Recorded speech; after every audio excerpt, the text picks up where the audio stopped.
በስመ አብ ወወልድ ወመንፈስ ቅዱስ አሐዱ አምላክ። በስመ አብ ወወልድ ወመንፈስ ቅዱስ አሐዱ አምላክ። በስመ አብ ወወልድ ወመንፈስ ቅዱስ አሐዱ አምላክ አሜን። የአባቶቻችን አምላክ የቸርነት ባለቤት ቸሩ እግዚአብሔር ከዚህ ሰዓት ከዚህ ዕለት ያደረሰን ቅዱስ ክቡር ስሙ የተመሰገነ ይሁን። እንዴት ሰነበታችሁ? እንዴት ዋላችሁ? ቸርነት፣ ምሕረት፣ ይቅርታ፣ ርኅራኄ የባሕርይ ገንዘቡ የሆነ አምላካችን መድኃኒታችን ኢየሱስ ክርስቶስ ለአምላክነቱ እንደሚገባ ቅዱስ ስሙ የተመሰገነ ይሁን። እመቤታችን ወላዲተ አምላክ ንጽሕት ቅድስት ድንግል ማርያም፣ ቅዱስ መስቀል፣ ቅድስት ቤተ ክርስቲያን ያከበራቸው ቅዱሳን ሁሉ ስማቸው የተመሰገነ ይሁን። እንኳን አደረሳችሁ። ቸሩ መድኃኔዓለም አምላካችን ከንጹሐን በረከት ያሳደረብን። የቅዱስ ዮሐንስ ወንጌል ምዕራፍ 1 ቁጥር 44 እስከ መጨረሻው። በማግስቱም ጌታችን ኢየሱስ ወደ ገሊላ ሊሄድ ወደደ። ፊልጶስንም አገኘውና ተከተለኝ አለው። ፊልጶስ ግን ከእንድርያስና ከጴጥሮስ ከተማ ከቤተ ሳይዳ ነበር። ፊልጶስም ናትናኤልን አገኘውና ሙሴ በኦሪት ነቢያትም ስለ እርሱ የጻፉለትን አይሁድ የዮሴፍ ልጅ የሚሉትን የናዝሬቱን ኢየሱስን አገኘ ነው አለው። ናትናኤልም በውኑ ከናዝሬት ደግ ሰው ሊወጣ ይቻላልን? አለም። ፊልጶስም መጥተህ እያለው። ጌታችን ኢየሱስም ናትናኤልን ወደ እርሱ ሲመጣ ባየው ጊዜ ስለ እርሱ እነሆ በልቡ ተንኮል የሌለበት እውነተኛ እስራኤላዊ ይህ ነው አለም። ናትናኤልም በየት ታውቀኛለህ? አለው። ጌታችን ኢየሱስም መልሶ ገና ፊልጶስ ሳይጠራ በበለስ ዛፍ ስር ሳለ አይቼሃለሁ አለው። ናትናኤልም መልሶ መምህር ሆይ በእውነት አንተ የእግዚአብሔር ልጅ ነህ፣ የእስራኤልም ንጉሥ አንተ ነህ አለው። ጌታችን ኢየሱስም መልሶ በበለስ ዛፍ ስር አየሁ ስላልኩ አመንህን? ከዚህ የሚበልጥ ታያለህ አለው። እውነት እውነት እላችኋለሁ ከእንግዲህ ወዲህ ሰማያት ሲከፈቱ የእግዚአብሔርን መላእክት ወደ ሰው ልጅ ሲወርዱና ሲወጡ ታያላችሁ አላቸው። ስለ ቅዱስ ቃሉ ቸሩ መድኃኔዓለም የተመሰገነ ይሁን። ከሐዋርያው በረከት ያሳድርብን። ዛሬ በቸሩ መድኃኔዓለም ፈቃድ ስለ ቅዱስ ናትናኤል እንማራለን። ለትምህርታችን ማንሻ ርዕስ የሚሆነን በ49ኛው ቁጥር ላይ ያለው በአይቴ ተአምረኒ የት ታውቀኛለህ ወይም በየት ታውቀኛለህ የሚለው ይሆናል። ምንድን ነው የምንነጋገረው? መድኃኔዓለም በጎዳና ያመጣዋል። ስለ ቅዱስ ናትናኤል ዓመታዊ በዓሉ ስለሆነ ስንነጋገር ያው አንደኛው ከዓመታት በፊት ያወሳሁላችሁ በቅዱስ ናትናኤል ጉዳይ ላይ ታሪኩን በደንብ ካለማጥናትና ካለመረዳት የተነሳ ሰው በተለይ በጉባኤ ቤት ያላችሁ ታውቃላችሁ። ስንክሳር ሲነበብ ግንቦት 15ና ሐምሌ 10 ላይ ማን ነው የሚለውም ሰው ብዙ ጥያቄ ያነሳል።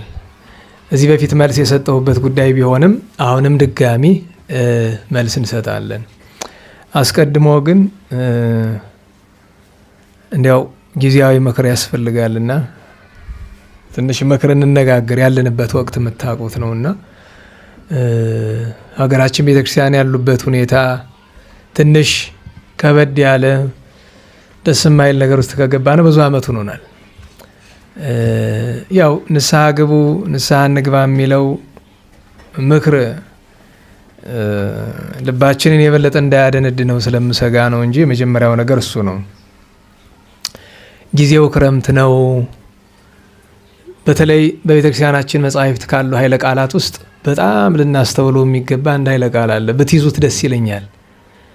እንደ መደበኛ የሕይወት መመሪያ እንዲሆናችሁ እስመ ኢያእምር ሰብእ በሉ እስቲ ዘይመጽእ ላዕሌሁ።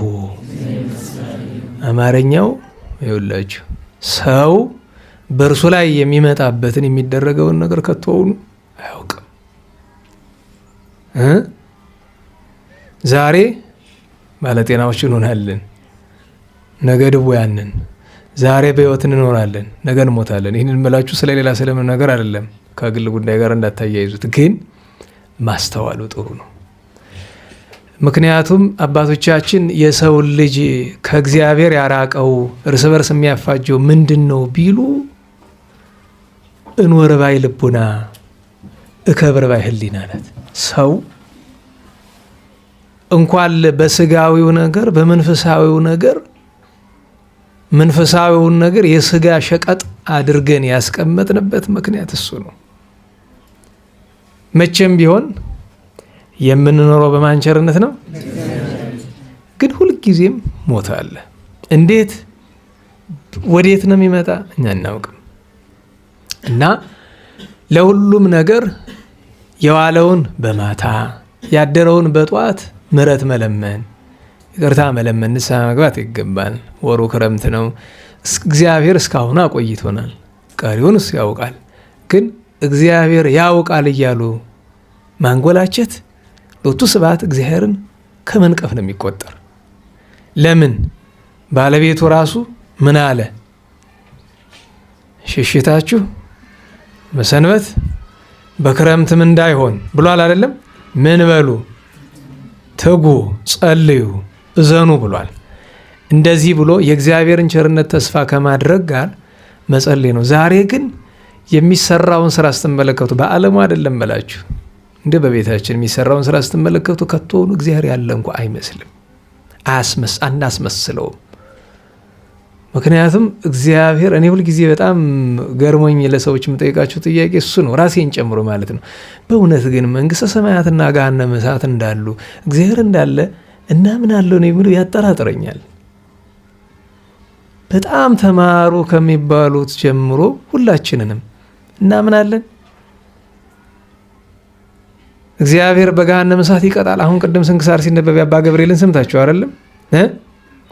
ከዚያ ሁሉ ንጽህናና ገድል በኋላ መጨረሻ ላይ ምን ይል ነበረ? ይፈራ ነበር ይላል አይደል?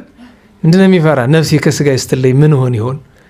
ከእግዚአብሔር ፊት ምን ይዤ ቀርብ ይሆን እያለ ቅዱሳን እየመጡ እያጽናኑት እንኳ እሱ ሊያረጋጋው አልቻለም። እና እግዚአብሔርን መፍራት እንዴት አጥቦ ከልባችን እንዴት እንደጠፋ ሊገባኝ አልቻለም። እኔ እውነቴን ነው። የራሴንም ስታዘበውና ሌላውንም ነገር ስመለከት እና እሱን ማስተዋል ጥሩ ነው። አንደኛው እንደ ምክር እንደ መልእክት ለነገራችሁ የሚገባ ነገር እሱ ነው። እንዳላበዛ አንዲት ልጨመርና ልጨርስ። እሱም እንዲያው በሞቴ ባካችሁ የበታችነት ስሜት የሚያሰቃያችሁ አትሁኑ። ብዙ አንዳንዶቻችሁ ይሄ ለሚሰማው ሁሉ ነው። አንድ እውነት ልንገራችሁ። ሰዎችን የሚጠሉት ለማጥቃት ለምን የሚፈልጉት መጀመሪያ ራስን ማክበር ተማሩ። ትሕትና ማለት ተፈጥሮን መናቅ ማለት አይደለም። ደህና ዋላችሁ። ሀብታም ሰው ነው አይደለም? ንገሩኝ። ድሃውስ ሰው ነው አይደለም?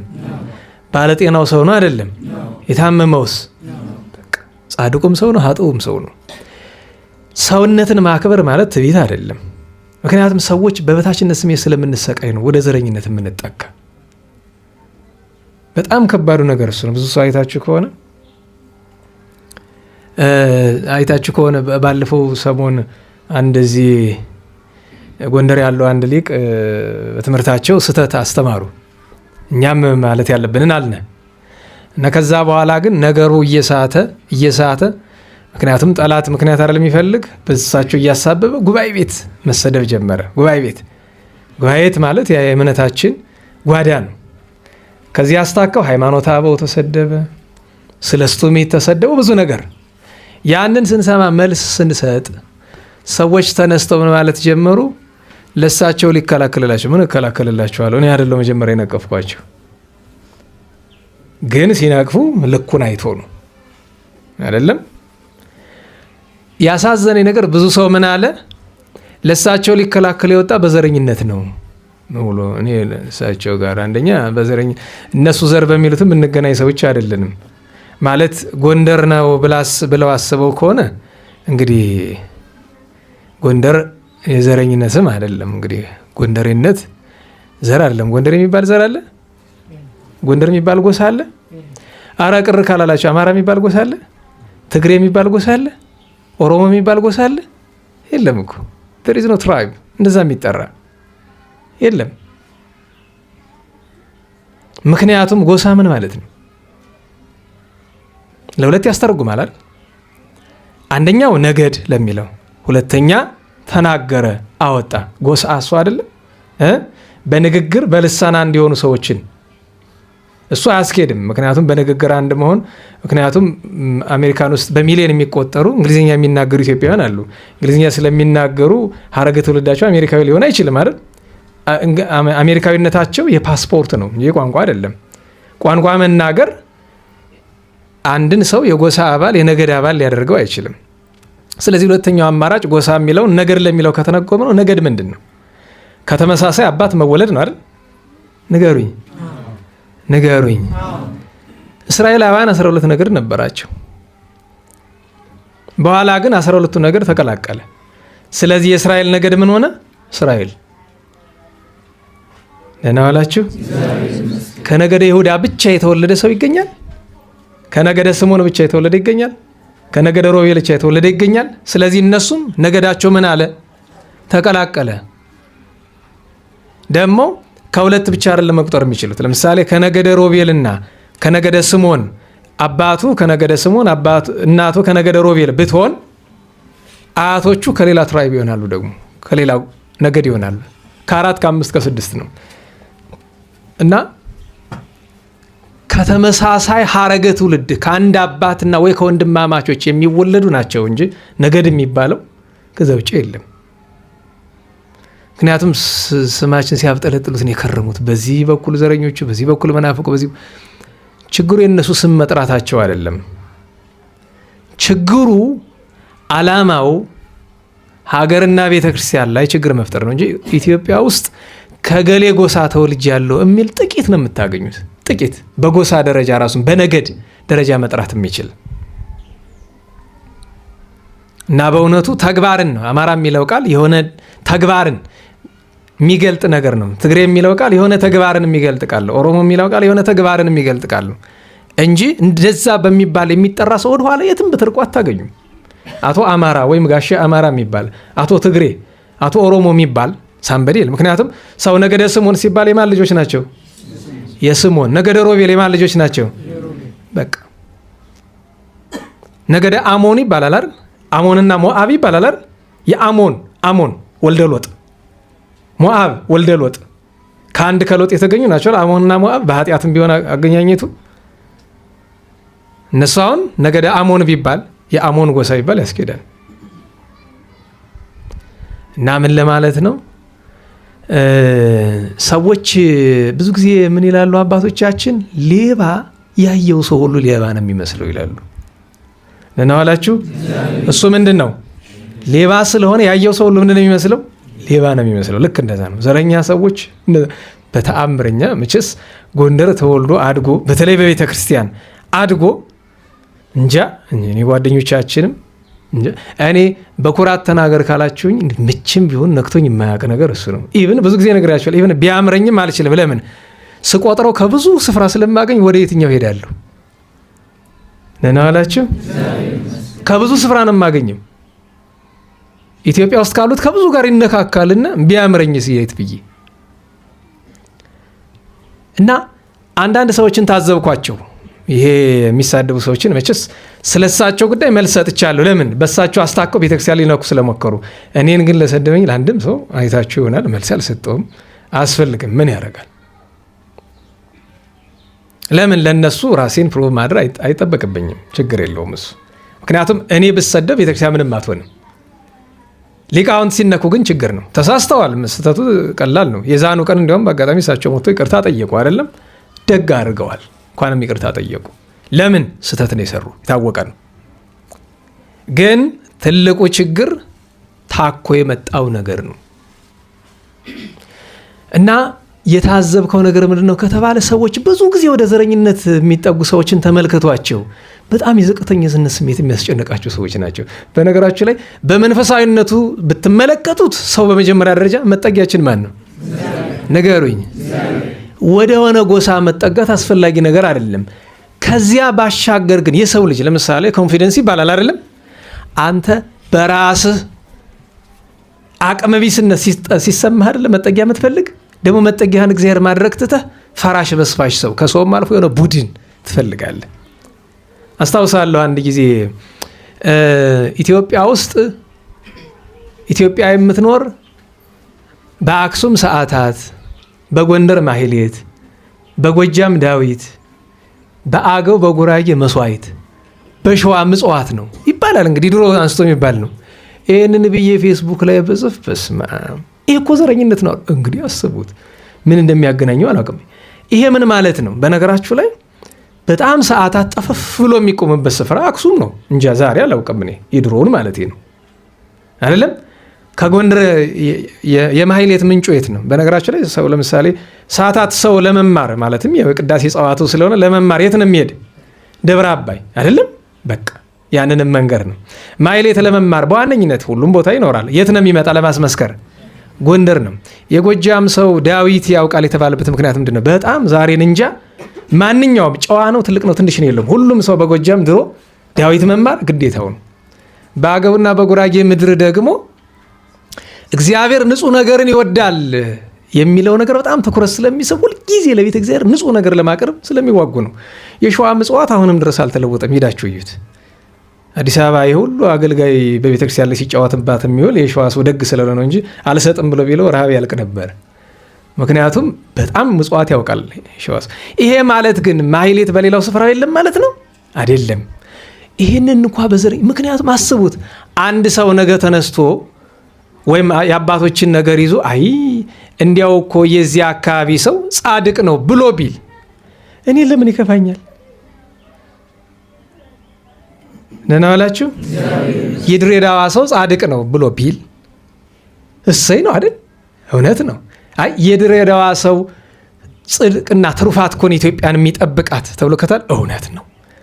ካስፈለገ ደግሞ አረበኛም ብዙ ደጎች አሉ ብሎ ማለትም ይቻላል እንጂ እንዴት እንደዚህ ስላለ እኮ ዘረኝነት ነው። እና የበታችነት ስሜት መጥፎ ነው። የበታችነት ስሜት ደግሞ የሚሰማቸው ሰዎች አይታችሁ ከሆነ ያው ትንሽ ችግር ነው። እና እንደዚህ አይነት ሰዎች ስለሆኑ ዘኑላቸው እንጂ አትፍረዱባቸው። ሰዎች ዘረኛው ነው ካያችኋቸው ዘኑላቸው፣ ይታዘንለታል እንጂ ሰው አይፈረድበትም። ለምን በቃ ነው። በሳይኮሎጂ ትምህርት ስትማሩ በስነ ልቦና ምንድን ነው ኢንፌሪዮሪቲ እና ሱፐሪዮሪቲ ኮምፕሌክስ ይባላል አይደለም? ኢንፌሪዮሪቲ ኮምፕሌክስ ምንድን ነው? እና ዋላችሁ? ኧረ እንዴት ዋላችሁ? ለእግዚአብሔር ይመስገን ተለመናችሁ አይደል? ያለመታደላችሁ እውነቴን ነው። ትልቅ አለመታደል ነው። ሰዎች ያዝኑባችኋል፣ ይሰሙ እንዴት ነው እግዚአብሔር ይመስገን ማለት የሚሰፋቸው? ትንሽ ፊደል የቆጠረውማ ይብስበታል። ናጋላችሁ አለ ከካህናት ከሊቃውንት ጋር ስትነጋገሩ እስቲ አንድ ጊዜ እንደና ዋላችሁ በላችሁ እግዚአብሔር ይመስገን ብሎ በልጉምጉም ይሏቸዋል። እስቲ ሁለተኛ ሶስተኛ በላችሁ አይመልሱላችሁ። ብዙዎቹን ሁሉም ማለት አይደለም። ታውቁታላችሁ እዛ ጉባኤ ቤት ያላችሁ ሰዎች እግዚአብሔርን አሰምቶ ማመስገን ክፋት አለው ነው ወይስ ለኔ የምትመልሱልኝ እየመሰላችሁ ነው? አንዳንዶቻችሁ እኔን ማክበር መስሏችሁ ነው? አይደለም አይምሰላችሁ። እግዚአብሔር አለ፣ ያያል፣ ይሰማል። እሱ እግዚአብሔር ነው እና እግዚአብሔር ይመስገን በእውነቱ። እና በበታችነት ስሜት ለሚሰቃዩ ሰዎች እንዘንላቸው። ዘረኝነት ለሚያስጨንቃቸው ሰዎች እንዘንላቸው። መድኃኒታችን ከዚህ በሽታ ሁላችን ይገላግለን፣ ከስህተት ከክፋት ከገሃነመ እሳትም ያድነን። የትምህርታችን ርዕስ ወዴት ታውቀኛለህ የሚለው ነው። በአይቴ ተአምረኒ ወይም የት ታውቀኛለህ ባጭሩ። ስለ ቅዱስ ናትናኤል መጀመሪያ ወንበር ስጧቸው እንጂ ወንበር ስጡ፣ ተከባበሩ። መምህር ናቸው እኮ መሉ ይበቃል፣ ችግር የለው። እሳቸውም መምህር ናቸው። ሌሎቻችሁ ጨዋ የሆናችሁ ተነሱ። መምህራን ወንበር ይቀመጡ፣ አስቀምጦች ተነሱ። እናንተ ወንበር ላይ ተቀመጡ፣ ስርዓት ነው። ተነሱ ወንበር ላይ። የጉባኤ ቤት ሰዎች ሁላችሁ ወንበር ላይ ተቀመጡ፣ ስርዓት ነው። ምክንያቱም ደህና ዋላችሁ። መከራቸውን አይተው የተማሩ እነሱ ወንበር ስጡን ብለው ቢሉ ነውር ነው። እኛ ግን ይገባቸዋል ብንላቸው ትክክል ነው። ገብቷቸዋል። አንድ ሰው አክብሩኝ ሲል ስህተት ነው እና አክብረው ስንል እኛ ግን ራሳችን ትክክል ነው። ምክንያቱም አሁን በእውቀት ከኔ የተሻሉ ናቸው። መቼም ቃል እግዚአብሔር የማይጠገቡ ነው የሚመጡ። እኔ በመጣ ብድግድግ ትላላችሁ አይደለም? ድምፅ ማጓ የሚይዘው ነው እናንተ ሰው የሚመስላችሁ እና እንደሱ ስለሆነ ስለ ቅዱስ ናትናኤል መጀመሪያ በሐዋርያት ውስጥ በተደጋጋሚ የሚያምታቱ ነገሮች አሉ። በስም ተመሳሳይ ምክንያት እኛ ብቻ ሳንሆን በውጭ ያሉትም ክርስቲያኖች የሚቸገሩ አሉ። ለምሳሌ ያዕቆብ ወልደ ዮሴፍ አረጋዊ ኤጲስቆጶስ ኢየሩሳሌም አለ አይደለም? የጌታችን ወንድም የተባለው ለምሳሌ እኛ እሱን ከ12 ሐዋርያት ነው ከ72 አርድእት ነው የምንቆጥረው? ከ72 አርድእት ነው አይደለም? በውጭው ዓለም ያሉት ግን የለም ከ12 ሐዋርያት ነው። እንዴት ብትሏቸው ያዕቆብ ወልደ እልፍዮስ ማለት እሱ ነው ይሏቸዋል። እኛ ግን እንደሱ አይደለም። የተረዳችሁ ያዙ። እነሱ እንደዚህ ያሉበት ምክንያት ምንድን ነው? በእነሱ ትውፊት ቀሌዮጳ የዮሴፍ ሁለተኛ ስሙ ነው ይላሉ። የአረጋዊ ዮሴፍ ማለት ነው። ታዲያ ወልደ ቀሌዮጳ መቻል ወልደ እልፍዮስ አይደለ ቢሉ ቀሌዮጳና እልፍዮስ በቋንቋ ልዩነት ነው እንጂ ተመሳሳይ ቃላት ናቸው ነው የነሱ። እንግዲህ እልፍዮስና ቀሌዮጳ ተመሳሳይ ቃላት ናቸው፣ በቋንቋ ልዩነት የመጣ ነገር ነው የሚሉት። እኛ ግን ድንበራለን። ያዕቆብ ወልደ እልፍዮስ ሌላ ነው። ያዕቆብ ወልደ ዮሴፍ አረጋዊ ወይም የጌታችን ወንድም የተባለ ሌላ ነው። ይሄ አንድ ልዩነታችን ነው። አናምታታውም። አንድ ሁለተኛ የያዕቆብ ወልደ ዮሴፍ ወይም የያዕቆብ የጌታችን ወንድም ትልቅ ወንድሙ ይሁዳ ይባላል አይደል?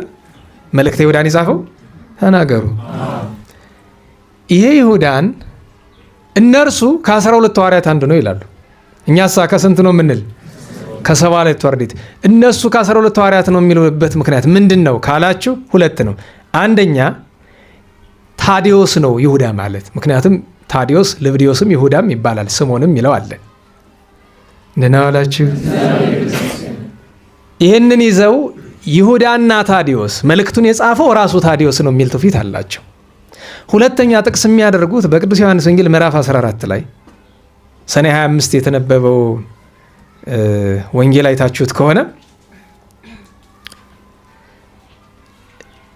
የአስቆሮቱ አይደለ ሌላኛው ይሁዳ ጌታችን እንዲህ ብሎ ጠየቀው ይላል። ያቺ ምሽት 12 ሐዋርያት የነበሩባት ናት ተብሎ ስለሚታመን ያ ይሁዳ ታዲዮስ ነው ብሎ ስለሚያምኑ ማለት ነው። በእርግጥ ያ ይሁዳ ትክክልም ታዲዮስ ነው። ዮሐንስ ወንጌል ምዕራፍ 14 ላይ ልብ ብላችሁት ከሆነ ይሁዳ እንዲህ ብሎ ጠየቀው፣ ግን የአስቆሮቱ አይደለ ይሁዳ ይላል አይደል? ዘአኳ አስቆሮታዊ ብሎ ትክክል። ይሄ ትክክል ናቸው። ምክንያቱም እዚያ ላይ ጌታችን የጠየቀው ይሁዳ ታዲዮስ ነው። ይህን ማወቅ አለብን። ነገር ግን ያ ማለት ያኛው የአረጋዊ ዮሴፍ ልጅ ይሁዳ እና ይሄኛው ይሁዳ አንድ ናቸው ማለት አለ። እኛ ድንበር እንለያለን። ስለዚህ የአረጋዊው ልጅ ከ72 አርድእት፣ ታዲዮስ ልብዲዮስ ወይም በጥንተ ስሙ ይሁዳ የተባለው እሱ ግን ከ12 ሐዋርያት አለ ሌላ ነው። ሁለት ሶስተኛ ስምዖን የሚባሉ ብዙ ናቸው። የአስቆሮቱ ይሁዳም ስሙ ማን ነው? ስምዖን ተብሏል። ቅዱስ ጴጥሮስም ማን ነው? ቅዱስ ናትናኤልም ቀናተኛው ማን ነው የሚባል? አዎ እንደዚህ አይነት ስሞች አሉ። እንደገና የአረጋዊ ዮሴፍ የምናውቃቸው በወንጌል ስማቸው የተጠቀሱ 4 ልጆች አሉት አይደለም? ያዕቆብ፣ ይሁዳ፣ ዮሳና ስምዖን እናውላችሁ። ስምዖን የሚባል ልጅ እንዳለው ዮሴፍ አረጋዊ በወንጌል ተጠቅሷል አይደለም? ስምዖን። ይሄ ስምዖን ከ72 አርድእት ያለ ነው። አሁንም ችግሩ የሚመጣው ምንድን ነው? እነሱ ይሄን ስምዖን ወልደ ቀሌዮጳ ይለዋል በአንድ መጽሐፍ ላይ። ቅድምም ብያቸዋለሁ። ቀሌዮጳ እልፍዮስ የሚለው ተቀያሪ ስም ነው ብለው ያምናሉ እነሱ። ስለዚህ አሁንም ናትናኤልን ራሱን ስምዖንን ማለት ነው እንግዲህ ሁለቱን ስምዖኖች ቀላቅለው እንዴት ዋላችሁ? ስምዖን ናትናኤል ወይም ስምዖን ቀናኢና ስምዖን ወልደ ዮሴፍን ቀላቅለው ከ12 ሐዋርያት አንዱ። በአጠቃላይ እነሱ ከአረጋዊ ዮሴፍ 4 ልጆች አንዱ በእመቤታችን ስደት አርፏል፣ 3ቱ ከ12 ነው። አገባቡ ገብቷችሁ ከሆነ ለዚህ ደግሞ መሰረት የሚያደርጉት ምንድን ነው ከተባለ የግብጾችን ስንክሳር የዛሬው ሳይሆን የትናንቱ እነሱ በ9 ነው የሚያከብሩት። እኛ ጋር መምታታት የፈጠረው ምንድን ነው? ናትናኤል አረፈ ብሎ ግንቦት 15 ያነሳል። ዛሬም ደግሞ እንደገና ያነሳዋል 2 ጊዜ። ይህንን ይዘው ታዲያ እኛ ቤት በተለይ በጉባኤ በምናሉ አንዳንድ ወገኖቻችን ምናሉ የናትናኤል በዓሉ ግንቦት 15 ነው፣ የሐምሌ 10 የቅዱስ ናትናኤል በዓል አይደለም፣ የሌላ ስምዖን ነው አሉ። እንደሱ አይደለም። ምክንያት ብትሉ የግንቦቱም ራሱ ነው። የግንቦት ላይ ግን አብሮት የሚከበር ሌላ አለ፣ ቀሌዮጳ የሚባል እናዋላችሁ። አትይዙት ይሆናል እንጂ ጌታችን በተሰቀለ ጊዜ ጌታችን ከመስቀል አውርደው ዮሴፍና ኒቆዲሞስ ሲገንዙት ሶስተኛ ቅዱስ ሰው ነበር ብዬ አልተነጋገርንም? ማን ይባላል? ቀሌዮጳ። እሱን የምናከብረው ግንቦት 15 ከናትናኤል ጋር ነው። አብሯል በዓል።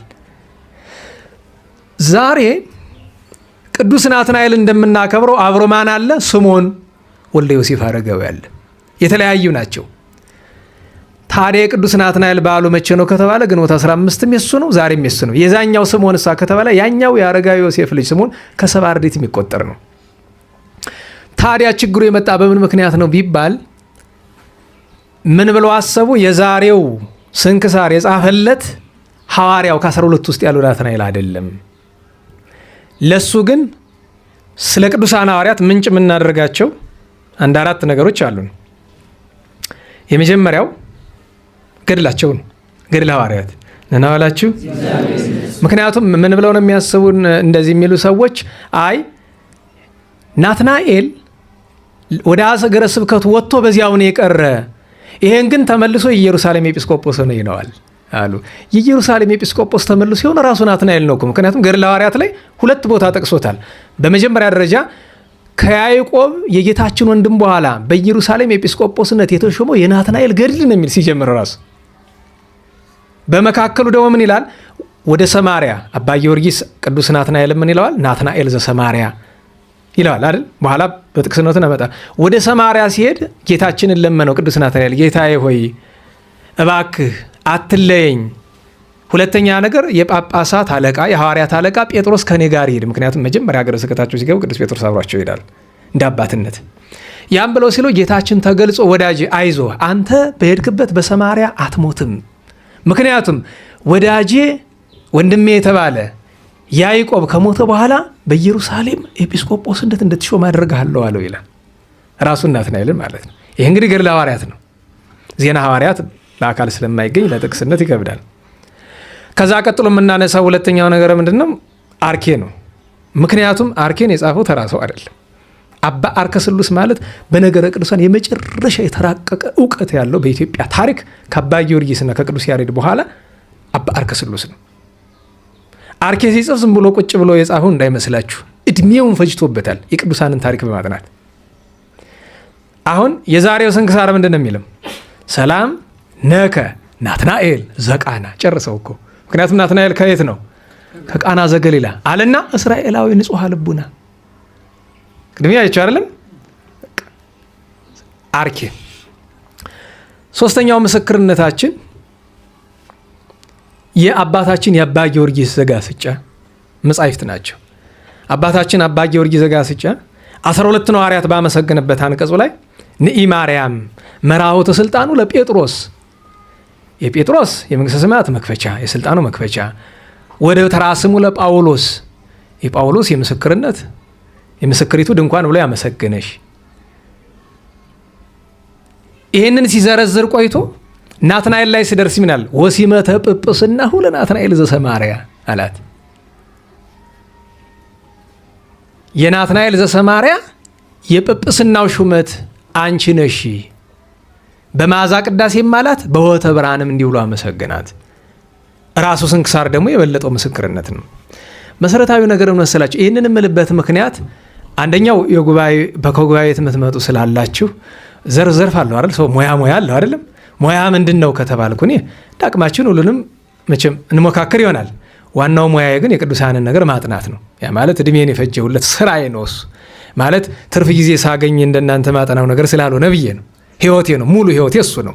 ስለዚህ ተጠያቂ ነኝ ለማለት አይደለም፣ ግን ሙያዬ ነው፣ ይመለከተኛል። መልስ መስጠት መብት አለኝ አይደለም፣ ግን መልስ መስጠት ይገባኛል፣ ስራዬ ነው። ምክንያቱም የብሉይ ትርጓሜ መምህር የሐዲስ ትርጓሜ መምህር አሉ አይደለም? በየወንበራቸው የብሉይ ትርጓሜ መምህር ሐዲሳት አያውቅም አንልም፣ ተጠያቂው ግን አይደለም። አያችሁ? ምክንያቱም አንድ ሰው ሐዲስ ሳያውቅ ብሉይ ብቻ ተሸክሞ መምህር መሆን አይችልም። ሐዲስ ካላወቀ ዕውር ነው የሚሆነው። ሐዲስ ብቻ ተምሮ ብሉይ ካላወቀም ያው ዕውር ነው፣ ጉባኤ መምህር መሆን አይችልም። ጥያቄ ከብዙ ዘርፍ ነው የሚመጣ። ግን ያም ሆኖ ግን ተጠያቂ ባለቤት በነገረ ቅዱስ ላይ ይህን ስል ደግሞ እችን ቆርጠው ወስደው ይኸው እኔ ነኝ ማውቅ ምናምን አለ ይላሉ። ማውቅ አላልኩም። ጠዋት አንዲት ሰው መታ የልጆችን ስም ትርጉም ነገር ይብላ 3 ስም ነገረችኝ። አጋጣሚ እንግዳ ጋር ነበርኩ ልበሳጭ ብዬ ኋላ ግን አይ ይህንስ መንገር አለብኝ ብዬ አንዲቱ ኢላሪያ ትባላለች አለችኝ። አንዷን ሌላ ስም ነገረችኝ አውዶክሲያ፣ ሶስተኛዋ ቬኑሲያ ነው የምትባል አለች። አይ እኔ ቬኑሲያ የሚባል ከተማ እንጂ ስም አላውቅም፣ የቅዱሳን ስም አላውቅም። አይ የሆነ መጽሐፍ ላይ ተጽፏል፣ ያ በማኅበረ ቅዱሳን የታተመው ልቦለዱ ሊሆን ይችላል፣ እዛ ውስጥ አለች ቅድስት ቬኑሲያ የምትባል። አይ እኔ አላውቅም፣ እኔ ሁሉን አውቃ። ምክንያቱም ምንድን ነው ያልኩኝ እኔ ቅድስት ቬኑሲያ የምትባል እኔ ምክንያቱም ከሁሉም ቦታ ፈልሼ አይቼዋለሁኝ። እንግዲህ በመጽሐፍም በኢንተርኔትም ሞክሬ ያለሁኝ ቬኑሲያ የምትባል ቅድስት ካለች ወይም ቬኔሲያ የምትባል ቬኒስ የምትባል ከተማ ታውቃላችሁ አይደለም? ራሱ ቃሉ ቬኒስ የሚለው ቃል ከግሪክ ጣዖቶች አንዷ ናት እስከማውቀው ድረስ እና ከተማ የተሰየመችው በዛ በግሪክ ጣዖት ምክንያት ነው ይባላል። የታወቀች ናት። ልቦለድ ያነበባችሁ ሰዎች ደግሞ የቬኑስ ነጋዴ ምናምን የሚል ነገር ታውቀው ይሆናል። ሼክስፒር የሌሎችን መጽሐፍት ስታነቡ የኖራችሁ ካላችሁ አልመክርም ልቦለድ ማንበብ። ብዙ ጊዜ ግን እንደዛ ብላለች። መልሴ ምንድን ነው? እኔ ቅድስት ቬኔሲያ የምትባል ምክንያቱም ያን መጽሐፍ ብለሽ ከሆነ በጣም አብዛኛው ልቦለድ ስለሆነ ያ መጽሐፍ ለምሳሌ የቅድስት ፌቬን የምትባላለች አይደለም በሮሜ መልእክት ምዕራፍ 16 ቁጥር 2 ላይ ያለች የክንክሬስ ቤተክርስቲያን አሁን ስለሷ እዛ የተጻፈ አለ። እዛ ጽሁፍ ውስጥ ብቸኛው ትክክለኛው ነገር ስሟ ብቻ ነው። የሚገርማችሁ ሌላው ነገር ልቦለድ ፈጠራ ነው፣ የሌለ ነገር የ5 ዓመት ልጅ አለት ምናምን የሚል ማለት ነው፣ ውሸት ማለት ነው። እና እዚህ በፊትም አንድ ጽሁፍ ሲዘጋጅ ከነበረ ወንድማችን ጋር ተነጋግረንበታል። ስህተት ነው። ቅዱሳንን ነገር ልቦለድ ማድረግ ነውር ነው። ሰው ልቦለድ መጽሐፍ መጀመሪያ ልቦለድ በሃይማኖታችን የለንም። ልቦለድን መጽሐፍ ከፈለገ በአዲስ ነገር ነው የሚጻፍ እንጂ በቅዱሳን ላይ ልቦለድ የለም። ነውር ነው፣ ኃጢአት ነው፣ ጸያፍ ነው። ብቻ ግን ለእሷ መጨረሻ የመለስኩላት ምንድን ነው? ይኸውልሽ እናቴ እኔ አላውቅም። ቬኒስ የምትባል ከተማ አውቃለሁ። ልቦለድ የጻፉላት ሰዎችም እንደዚያ ብለው የጻፉ ሰዎች አውቃለሁኝ። ግን ቅድስት ቬኑሲያ የምትባል ቅድስት ግን የለችም አልልም። አላቅም። ለምን? እማቃትን ብቻ ነው ያክል ማቅ። ልትኖር ትችላለች። ከሌላ መምህራን ፈልጊ የሚነግርሽ ካለ። አይ ስሙን ልቀይረው፣ እሱ ያንቺ ፋንታ ነው፣ ችግር የለው። እና ምን ላችሁ ፈልጌ ነው በነገረ ቅዱሳን ውስጥ 20 ምናምን ዓመት በሙሉ እድሜን ፈጅቼ ምን ያህል ታውቃለህ ቢባል ኧረ ጠብታም አይሆንም። በነገር ትትና እንዳይመስላችሁ ከአንጀቴ ነው። ጠብታ አላውቅም። ለእናንተ ብዙ መስሎ የሚታያችሁ ጠብታ አይሆንም። ለምን? ባህር ነዋ፣ ባህር ነው። እንኳን የሁሉ ቅዱሳን የአንድ የአቡነ ተክለ ሃይማኖትን ታሪክ አጥንቱ መጨረስ ይቻላል? አይቻልም እኮ አይቻልም። ከባድ ነው። እና ዋናው ትልቁ ነገር ምን ለማለት ፈልጌ ነው ይህንን ያነሳሁላችሁ። ዛሬ ቅዱስ ናትናኤል በዓል ነው። የመጨረሻ ግን ለእናንተ ጉባኤ ቤት ለመጣችሁ አንድ ፍንጭ ልስጣችሁ። እናንተ በር ላይ ሐዋርያት ማህበር ሲጠጡ አሁን አያችሁ? አይታችኋል አይደለም? ማህበሩ የጉባኤ ቤቱ ነው፣ የምእመናን አይደለም። ምእመናን ይሳተፉበታል ወይ? ከፈልጉ መልካም ነው። ለምንድን ነው የምእመናን ማህበር የሆነበት ምክንያት ከተባላችሁ ጉባኤ ቤቱ ትቶት በምን ምክንያት ተው? ሊቃውንቱ ሲያልቁ ተረስቶ ለመምህራችሁ ነግሬያቸዋለሁ። ሰብሳቢ ሆነው ይሳተፉበት። ለምን ይባል? ይህን ማህበር የመሰረቱት ማን ናቸው? ታላቁ ሊቅ ይንታ ወልደ ሰንበት። መቼ? በቀዳማዊ ኃይለ ሥላሴ ዘመነ መንግስት ከ70 ዓመት በፊት እንደዛ። እሳቸው ናቸው የመሰረቱት። ይንታ ወልደ ሰንበት ናቸው። ባለፈው ስጋቸው ሲፈልስ የነበራቸው አላችሁ አይደል? ፍልሰታቸው የተደረገላቸው በ3 ቀን 1 ቀን እህል የሚቀምሱት ምግባር ትሩፋት የነበራቸው እራታቸውን ከአይጥ ጋር የሚመገቡ የነበሩት። ይሄ ለብዙ ሰው ግራ ይገባዋል። ብቻቸው መብላት አይችልም። ሌላ ሰው ደግሞ በዙሪያቸው ስላልነበረ በ3 ቀንም በ2 ቀንም ያቺ የፈተፈቷትን ነገር ሊመገቡ ሲሉ ያረጋሉ። አይጦች ይመጣሉ። ኑ እራታችን እንብላ ይላሉ። አብረው ይመገባሉ። አይጥ ቀርቦ ይበላል ሰው ጋር ይመስላችኋል? አይበላም። እንኳን ለሰው ለአይጥ የሚራሩ ናቸው። ደግነቱን ከምን ተመሩታል? የጉባኤ ቤት የመጀመሪያው መምህር ወልደ አብ እንዲህ ደግ ነበሩ ይባላል። እና መምህር ወልደ ሰንበት ናቸው። ከግንቦት 25 ማነው ከግንቦት 15 የናትናኤል በዓል ቢሆንም የሐዋርያ ግዝት በዓል ሐምሌ 10 ነው። በሳቸው ትእዛዝ ነው ሐምሌ 10 ማህበሩ የሚጠጣ እንድታውቁት ብዬ ነው። ይህንን ያክል ካነሳነ ጥቂት ስለ ናትናኤል እንበልና ትምህርታችን እንጨርሳለን። ግን ስለ ቅዱስ ናትናኤል ከማለታችን በፊት ሰዓት ለመቆጠብ ለእኔም ለእናንተም በማዘን መጀመሪያ ለራሴ እችም ሰው ተራ ሰው ለራሱ ነው የሚያዝን መጀመሪያ። ለምን? ያው ከምን ቆይቼ እንደመጣው ስለምታውቁ ብዙ መቆሙ ስለሚያስቸግር፣ ግን ቀጥሎም ለእናንተም ጥሩ ነው በጊዜ ብትገቡ ምን ይላቸዋል? የሁለት ሳምንት ቅዱሳን ስም ዝርዝር አለ። እሱን ልጥራል። ታሪክ ያስተርካሉ አይመስለኝም። የብርሃናት ዓለም ጴጥሮስ ጳውሎስ በዓል ቀን ስለተማራችሁ እሱ ነው የሚያሳዝነኝ የነበረ ሳይተረክ በየዓመቱ እንዲያው እየታለፈ በህይወቴ ደስ ብሎኝ አንድ ቀን ብቻ ተርኬዋለሁ። ደስ ያለኝ ለምንድን ነው? እጄ እስኪንቀጠቀጥ ሰዓት ድረስ ለ3 ሰዓት ከ15 ደቂቃ ምናምን አካባቢ ነው። ታዲያ ለአንድ ሰው ነው፣ ለመጀመሪያዋ የዝክረ ቅዱሳን ተማሪ ለነበረች ሰው ማለት ነው። እዚህ በፊት ነግሬያቸዋለሁ። ያን ያደረኩበት ምክንያት የቅዱሳንን ታሪክ ተርኬ እሷም እኔም እንዳይደክመን፣ አይ የቅዱሳን ታሪክ ተተርኮ አያልቅም ለጊዜው ይሄ ይበቃል ብዬ ስል እንደማጋንን እንደምታስብ ስላየች አይ በቃ አንድ ቀን ላሳያት ብዬ ጴጥሮስ ጳውሎስ ዝግጁ ነኝ ዛሬ እንተርክ ሙሉን? አዎ እሺ። 3 ሰዓት ጀመርነ እስከ 6 ከሩብ ድረስ። እሷ አይለችም፣ ደንዝዛለች፣ አብቅታለች። እየሰማች አልነበረም፣ በቃ አብቅታለች።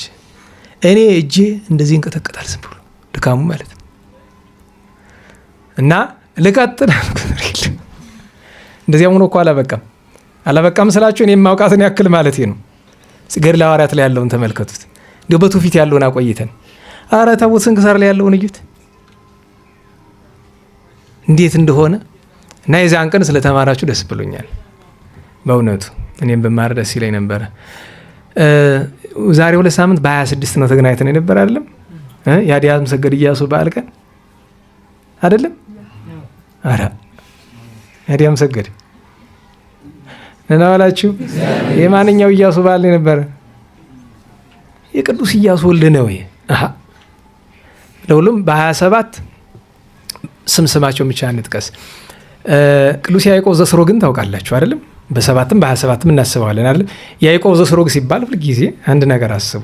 ፍጹም ለእመቤታችን ለጌታችን ፍቅር የነበረው ያ ሃይማኖት ሊጠፋ በነበረበት ጊዜ ጥቂት ሲተርፉ ከነ ያዕቆብ ዘልበረዲ ትንሽ ቀደም ብሎ ከነ ቅዱስ ሳዊሮስ ትንሽ ቀደም ብሎ የነበረ ስሩግ በምትባል ስፍራና በልጅነቱ ወደ አባቱ የሶሪያ ሊቀ ካህናት ነበርና ወደ ቤተክርስቲያን ይዞት ሄደና በቅዳሴ ጊዜ ሰተት ብሎ ገባ። ድርገት ሲደርስ ማለት ነው። እንግዲህ ሕፃንም ቢሆን ክህነት የለውም፣ እቺ መቅደስ አይገባም። እንድታውቁት ሕፃናት ንጹሃን ናቸው ተብሎ ንጹሃን ቢሆንም ስልጣን ይፈልጋል። የንጽህና ጉዳይ ብቻ አይደለም ነገሩ፣ ስልጣን ይፈልጋል። ቤተ መቅደስ ለመግባት ግን ሰተት ብሎ ገባ። ማን ያዘው? ሄዶ ከሊቀ ጳጳሳቱ ጎን ሄዶ ቆመ። ቀና ብሎ ያወኛል። አቁርበኝ ነው። የሚገርማችሁ በርፈ መስቀል ነው አይደላችን የምንቆርበው።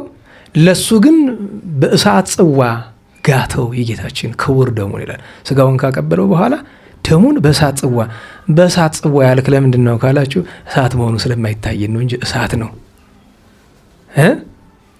ምክንያቱም በቅዳሴ ጊዜ ካህኑ አሃዱ ሲል ብዙ ነገር አለ። ብቻ እኛ ኃጢአተኞች ስለሆነ ስለማናይ ነው በእውነቱ። እና ያንን ሲግተው አለቀሰ። ሕፃን ነው እንግዲህ ያው ሕፃናትን ምን ልጆቻችሁ ለምንድን ነው የማታቆርቡ ስላቸው አንዳንዶቹ ይረብሸኛል ከቆረበ በኋላ ያለቅሳል። ልጆቻችሁን አቁርቧቸው፣ ተንከባከቧቸው፣ ተጠብቋቸው። ግን ሳያለቅሱ ይውላሉ ወይ? እንዴት ብሎ ይቻላል? ማልቀሳቸው ዕዳ ይሆንባቸዋል። እንዴት ብሎ ዕዳ ይሆንባቸዋል? ግን አታስለቅሷቸው። ላለማስለቀስ ምክንያት ፈልጉ። ግን ደግሞ ለምሳሌ ውሃ ልታጠብ ወይ ውሃ ውስጥ ልዘፈቅ ይላል አይደለም? እምቢ ስትይው ያለቅሳል። እንደምንም አታልዩ። የዛን ቀን በቃ በማታለል መዋል የእሱ ቀን ነዋ። በቃ ጥፋት ያልሆነውን ነገር በሙሉ የሚልሽን አድርጊ። የሚልሽን ሲያደርግ ሲል ደግሞ በዛ ፈንታ ከሞባይል ውጭ በሌላ ተንቀበቅ። ሞባይል አትስጡ። በነገራችሁ ላይ ይህን ደጋግሜ ነግሬያችኋል። በጣም የልጆቻችሁን ሕይወት ነው የምታበላሹት።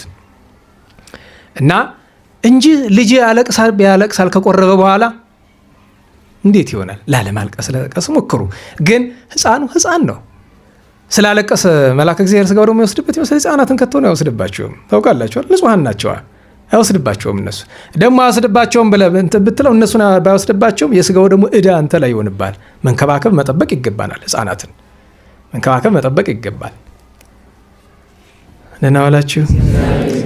አለቀሰ። ያለቀሰበትን ምክንያት ምን ሆንክ ካሉት አንሰ እፈር ሰለስተ ግብራት አለ። እኔ 3 ነገር እፈራለሁ አለ። ምን አለው ሊቀ ጳጳሳቱ? ነፍሴ ከስጋዬ ስትለይ እንዴት ሆን? ቅድመ እግዚአብሔር ስቆም እንዴት ሆን? ገና 3 ዓመት ሕፃን እኮ ነው። እግዚአብሔር ሲፈርድብኝ ፍርድ ከእግዚአብሔር አንደበት አፍ ሲወጣ እንዴት ሆን አለ። ሊቀ ካህናቱ አይ የኔ ልጅ አንተ ምን በድለህ መንፈስ ቅዱስ በአንተ አድሮ እኛን ሲዘልፈን ነው እንጂ ብሎ ካህናቱ፣ ምእመናኑ፣ ጳጳሳት ሁሉ አዝነው ወደየቤታቸው ገብተዋል። እዚያ በኋላ አድጎ የሊቅነትን ካባ ደርቦ በቅድስና ኑሯል። እግዚአብሔር በረከቱን ያሳድርብን። በወንጌል ከተጠቀሱ ቅዱሳን መካከል አንደኛው አልዓዛር ነው። ታውቃላችሁ አይደለም? ፕሮቴስታንቶችም ሌሎችም አልዓዛርን እንደ ተረት እንደ ምሳሌ ነው የሚቆጥሩት። ጌታችን ስም ጠርቶ ምሳሌ አይናገርም። እንዴት ዋላችሁ? በመጀመሪያ ደረጃ እንኳን ይቅርና አልዓዛር ታውቃላችሁ፣ ጌታችን በሉቃስ ወንጌል ላይ ስለ ደጉ ሳምራዊ ተረከዋል አይደል? አታስታውሱም? አንድ በጎዳና ሽፍቶች ደብድበው ጥለውት ሌዋዊ መጥቶ አልፎት ሄደ። ካህኑ አልፎት ሄደ። ካህናት እኮ ይህን ሲያነብ ስቅቅ አይለንም አይደለም? ያን የሚመለከት እንደሆነ ተግሳጹ ለማን እንደሆነ ያ ታሪክ እኮ ትክክል ነው። ሲጀመር እኮ በጊዜው የተደረገው ነገር ምሳሌነቱ ያደጉ ሳምራዊ የተባለ ራሱ ባለቤቱ ጌታችን ነው አይደለም? በጥሬ ዘር እኮ አለው ታሪክ እኮ እውነተኛ ታሪክ አለው። ፈጠራ አይደለም እኮ ማወቅ አለባችሁ። አንዲት ሴት ነበረች አመፀኛ ዳኛ እንዲፈርድላትና ምስል ፈጠራ ይመስላችኋል? አይደለም፣ ታሪክ አለው። ይሄ መማር ያስፈልጋል። በትርጓሜ ውስጥ አሁን እንጂ ያለ አይመስለኝም እንጂ አለው ታሪክ። እና አልዓዛር ነዳይ ማለት በሉቃስ ወንጌል ምዕራፍ 16 ላይ ያለ ነው አይደለም? በአጭር ታሪኩ እግዚአብሔርን የሚወድ ድሃ፣ ረሃብተኛ፣ ቁስለኛ ነው። ግን የአልዓዛር ትልቁ ጽድቁ ምንድን ነው? እግዚአብሔር የሰጠውን ነገር በአኮቴት የተመቀበሉ ከሆነ አይደለም? ደዌውን፣ ረሃቡን፣ ጥሙን። ነገር ግን ባለጠጋው ነዌ በልቶ ጠጥቶ ሲዝናና ያዋለና ከሱ ፍርፋሪ ሊጠግብ ይወድ ነበረ። ያ ባለጠጋ ደግሞ አይሰጠው። በዚህ ምክንያት ታግሶ እግዚአብሔር ሁለቱም ሞቱ። ያኛው ወደ የት ሄደ? ወደ ሕፅነ አብርሃም፣ ወደ አብርሃም እቅፍ ቅዱስ አልዓዛር ሄደ። ነዌ የት ገባ? እንዴት ዋላችሁ? ከዚያ ሆኖ ምን ተመኘ? አባቴ አብርሃም አልዓዛርን ላክልኝ። ያ ይጠየፈው የነበረ ቁስል የነበረው እጁ ነው ማለት ነው። እሱ በሱ ጠምቶ ወይም ነክሮ ምላሴን ያረስልኝ በውሃ በሲኦል እሳት ተቃጥያለሁ አለው። ምን አለው? ልጄ ሆይ አንተ በዓለም ሳለህ ደስ እንደተሰኘ አስብ፣ አልዓዛር እንደተሰቃየ አስብ። አሁን መቀየር ነው። ያንን ነው ምንጊዜም ቢሆን ቅዱስ ዳዊት አስቀድሞ ተናግሯል እኮ ዘጻመወ በዓለም ይሃዩ ለዝሉፉ፣ በዓለም መከራ የተቀበለ ለዘላለም በመንግስተ ሰማያት ሕያው ሆኖ ይኖራል ብሎ። ኋላ ግን ሁለተኛ ምን ተመኘ? አረ ወንድሞቼ ነገራቸው ወደዚህ እንዳይመጡ አለ። እዚያው ሰባኪ ያለላቸው ይስሙ። ሙሴን ማለቱ የሙሴን ኦሪት የሚያስተምሩ ስላሉ ነው። እና የቅዱስ አልዓዛር ያን ቀን ዓመታዊ በዓሉን ቅዱስ ቶማስ ዘሰንደላት በሰንደላት ሀገር የነበረ በእድሜው በአስራዎቹ የነበረ እረኛ ነው። ስለ ክርስቶስ ፍቅር ብሎ መከራ የተቀበለ ነው አይደለም? ክርስቶስን ካድ ቢለው ሁልጊዜ ነገራችኋለሁ። በጣም ገርሞት እንዴት ብትደፍረኝ ነው ብሎ እንግዲህ አስቡት። ሀገረ ገዥ ነው፣ መኮንን ነው፣ ሰራዊት በፊቱ አለ። እንዴት ብትደፍር ነው አንተ ክርስቶስን ካድ የምትለኝ ብሎ በያዘው ጅራፍ ልጅ ነው ብሎ ምንም አያመጣም ብሎ ለካ ጠባቂዎቹ በዙሪያው ብዙ አልነበሩም፣ ራቅ ብለዋል። እነሱ እስኪደርሱ በደንብ አድርጎ አቀመሰው፣ በደንብ ገረፈው። ታዲያ ምን ትላለህ አንተ? ትቀናጣብኛለህ፣ ክርስትና ጠላቶቻችሁን ውደዱ ነው ምናምን ትላለህ አለ። ቦታው ጥቅሱን እያመጣ እንዲህ ከሆነ ለምን ገረፈው? አየው መግረፍ ቦታ እንዳለው አወክ ማለት ነው። ገብቶሃል? አልገባህም? እንዴት ዋላችሁ? መግረፍም ቦታ አለው። ጌታም እኮ በወንጌል በዮሐንስ ወንጌል አሁን ቅድም ካነበብን ወንጌል ቀጥሎ ምዕራፍ 2 ላይ ወገብረ መቅሰፍተ ጥብጣቤ ዘሐብል አይልም? የገመድ ጅራፍ ግን የገመድ ያደረገው ለምንድን ነው? በጣም እንዳይጎዱ ደግሞ ለእንስሳት ስለሆነ በማዘን የገመድ ያደረገው። ኋላ ግፍ መሰከራ ተቀብሏል። የቅዱስ ጳውሎስ የነፍስ አባቱ ወይም አባቱ ካህን ተብሎ የሚጠራው ከ72 አርድእት የሆነው ቅዱስ ሐናንያ ዓመታዊ የሰማዕትነት በዓሉ ነው። እግዚአብሔር ሁሉንም በረከት ያሳድርብን። በ28 ማተባችንን ያስተማረን ታላቁ ሊቅ ቅዱስ ያዕቆብ እልበረዳኢ ወይም ያዕቆብ ዘእልበረዳኢ ዓመታዊ የዕረፍት በዓሉ ነው። ቅዱስ አባታችን አባ ቴዎዶሲዮስም ዓመታዊ በዓሉ ነው። ታላቁ አባት አባ ሰራባሞን ዓመታዊ በዓሉ ነው። ታላቁ ሰራባሞን አታስታውሱም? ጥቅምት 28 ያለው ቅዳሴ ቤቱ ነው የዚህ ቅዱስ አባት ማለት ነው። ከዚያ በቀር ኢትዮጵያዊ ጻድቅ ገዳማቸው በኤርትራ ያለ ኢትዮጵያዊ ምንል በጥንቱን በማሰብ ነው እንጂ የተወለዱበት አሁን ኤርትራ የሚባለው ክፍል ነው። አባታችን ክፍለ ሥላሴ አቡነ ክፍለ ሥላሴ። በነገራችሁ ላይ በጻድቃን ታሪክ ውስጥ ሰማዕታት ብዙ ሕፃናት አሉ። ጻድቃን ግን በልጅነታቸው የሚሞቱ አታገኙ። በጣም የረጅም ገድል አላቸው። አባታችን አቡነ ክፍለ ሥላሴ ግን ሲያርፉ እድሜያቸው ስንት ነበረ? 28 ዓመታቸው። የመነኮሱ ስንት ዓመታቸው ነው? በ20 ዓመታቸው። በገድል የኖሩ ስንት ዓመት ነው? እግዚአብሔር እኮ የ6 ወር የ3 ቀንም ገድል ይቀበላል። ዛሬ አባቶቻችን ወንድሞቻችን ከተማው ላይ ያሉት በምንኩስና ያሉት እግዚአብሔር አይቀበለንም ብለው ፈርተው ከሆነ ይቀበላቸዋል። እግዚአብሔር የማይቀበል የለም፣ ሁላችንም ይቀበለናል። በንስሐ ለመጣ ለዘመጻ ሀቤ ይሰድዶ ወያወጹ አፋአ ዮሐንስ ወንጌል ምዕራፍ 6 ላይ ወደ እኔ የመጣውን አላባረረውም፣ ከመንግሥተ ሰማያት ወደ ውጭ አላደረገውም። አምኖብኝ ለመጣ ተጸጽቶ ለመጣ የለም። በቃ ለዚያ ነው ከቅዱሳን ከብሉይ ኪዳን ዳዊትን ከፍ ያደረገ። ለምንድን ነው? ለሚመለሱ ሰዎች ምሳሌ እንዲሆን። ከሐዋርያት ጴጥሮስ ከፍ ለምን? ለሚመለሱ ሰዎች አብነት እንዲሆን። በኋላ ከመጡት ቅዱስ ጳውሎስን አስቡት፣ ከፍ ብሏል። አባ ሙሴ የጸልይምን ለምንድን ነው ለይት አድርጎ ከፍ ያደረገው? ለእኛ ተስፋ እንዲሆን እኮ ነው፣ እንድንመለስ ጠፍተን እንዳንቀር ነው። እና አቡነ ክፍለ ሥላሴ እንደዚያ ነበሩ። እና በጣም አስገራሚ ገድል አላቸው። በጣም ቅዳሴ የሚወዱ ማይጠንት የሚወዱ ነበሩ። እና አንድ ጊዜ ታመው ተኝተው በጣም መንቀሳቀስ አቃታቸው እና ማይጠንት ሊታጎልባቸው ሆነ። አንድ ሃንካሳ ካህን ነበረ በእግሩ የሚያነክስ እና ጠርተው እባክህ እጠንልኝ፣ ቤተ እግዚአብሔር ዛሬ ሳይታጠን ሊውል ነው አሉ። እሺ አባቴ ብሎ ሄደ። አጥነው ተመልሶ መጣ። ሂዶ ቤቱ አረፈ። ደቀ መዝሙራቸውን ጠሩና ሂድና እስቲ ጥራልኝ አሉት። ተጠርቶ መጣ። ምን አረኩ አሉት። ምን አረኩኝ አላቸው። ለምንድን ነው ሰሜንና ደቡብን ብቻ አጥነህ ምስራቅና ምዕራቡን የተወከው? እንደ ዛሬው ዘመን አታዩ? ይታጠን ሰው ከሌለ አላያችሁ? አልተዛዘብንም? አልፎ የሚሄድ የለም። ሳያጥኑ አልፎ ይሄዳሉ። በቅዳሴ ሰዓት ራሱ እንተዛዘባለን እኮ። ነውር እኮ ነው። እና ሳያጥን ደነገጠ። አባቴ ይቅር በለኝ ብሎ ተመልሶ እንደገና ሙሉን አጥኖት ተመልሶ መጥቷል።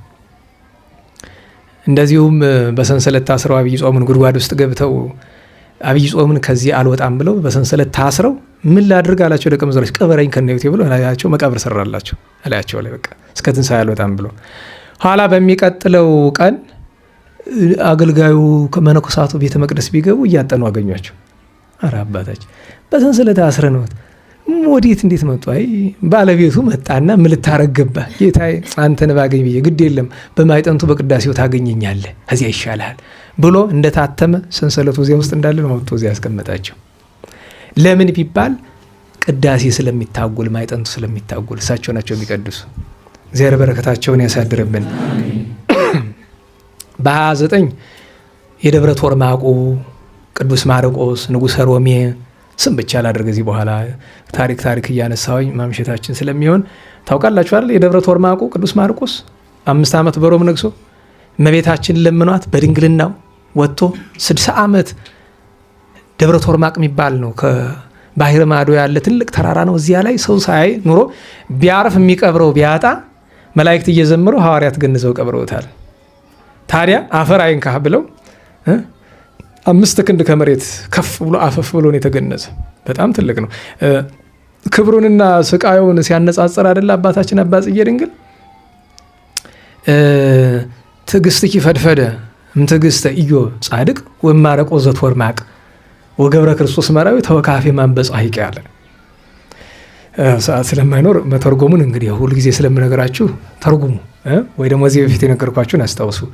ለሁሉም ቅዱስ ማርቆስ ነበር። የኢትዮጵያው ንጉሥ ቅዱስ ቴዎድሮስ፣ ኢትዮጵያዊ አምደ ሚካኤል፣ 7 መስተጋድላን የደብረ ቆና ጻድቃንም ሰማዕታትም ናቸው። ባሕታውያን የነበሩ ኋላ ሰማዕትነት የተቀበሉ አባ ሆር፣ አባ ብሶይ፣ አባ ሆርሳ፣ ቅድስት ሂድራ የአንጾኪያ ሰማዕታት ናቸው። በ30 ነቢየ ልዑል መጥምቁ ቅዱስ ዮሐንስ፣ አባ ጌራን ሰይጣን ያሳተው ከብቃት በኋላ እናቶቻችን ደናግል ማርያም መርታ፣ አባ ገብረ ክርስቶስ መነኮስ ነበሩ።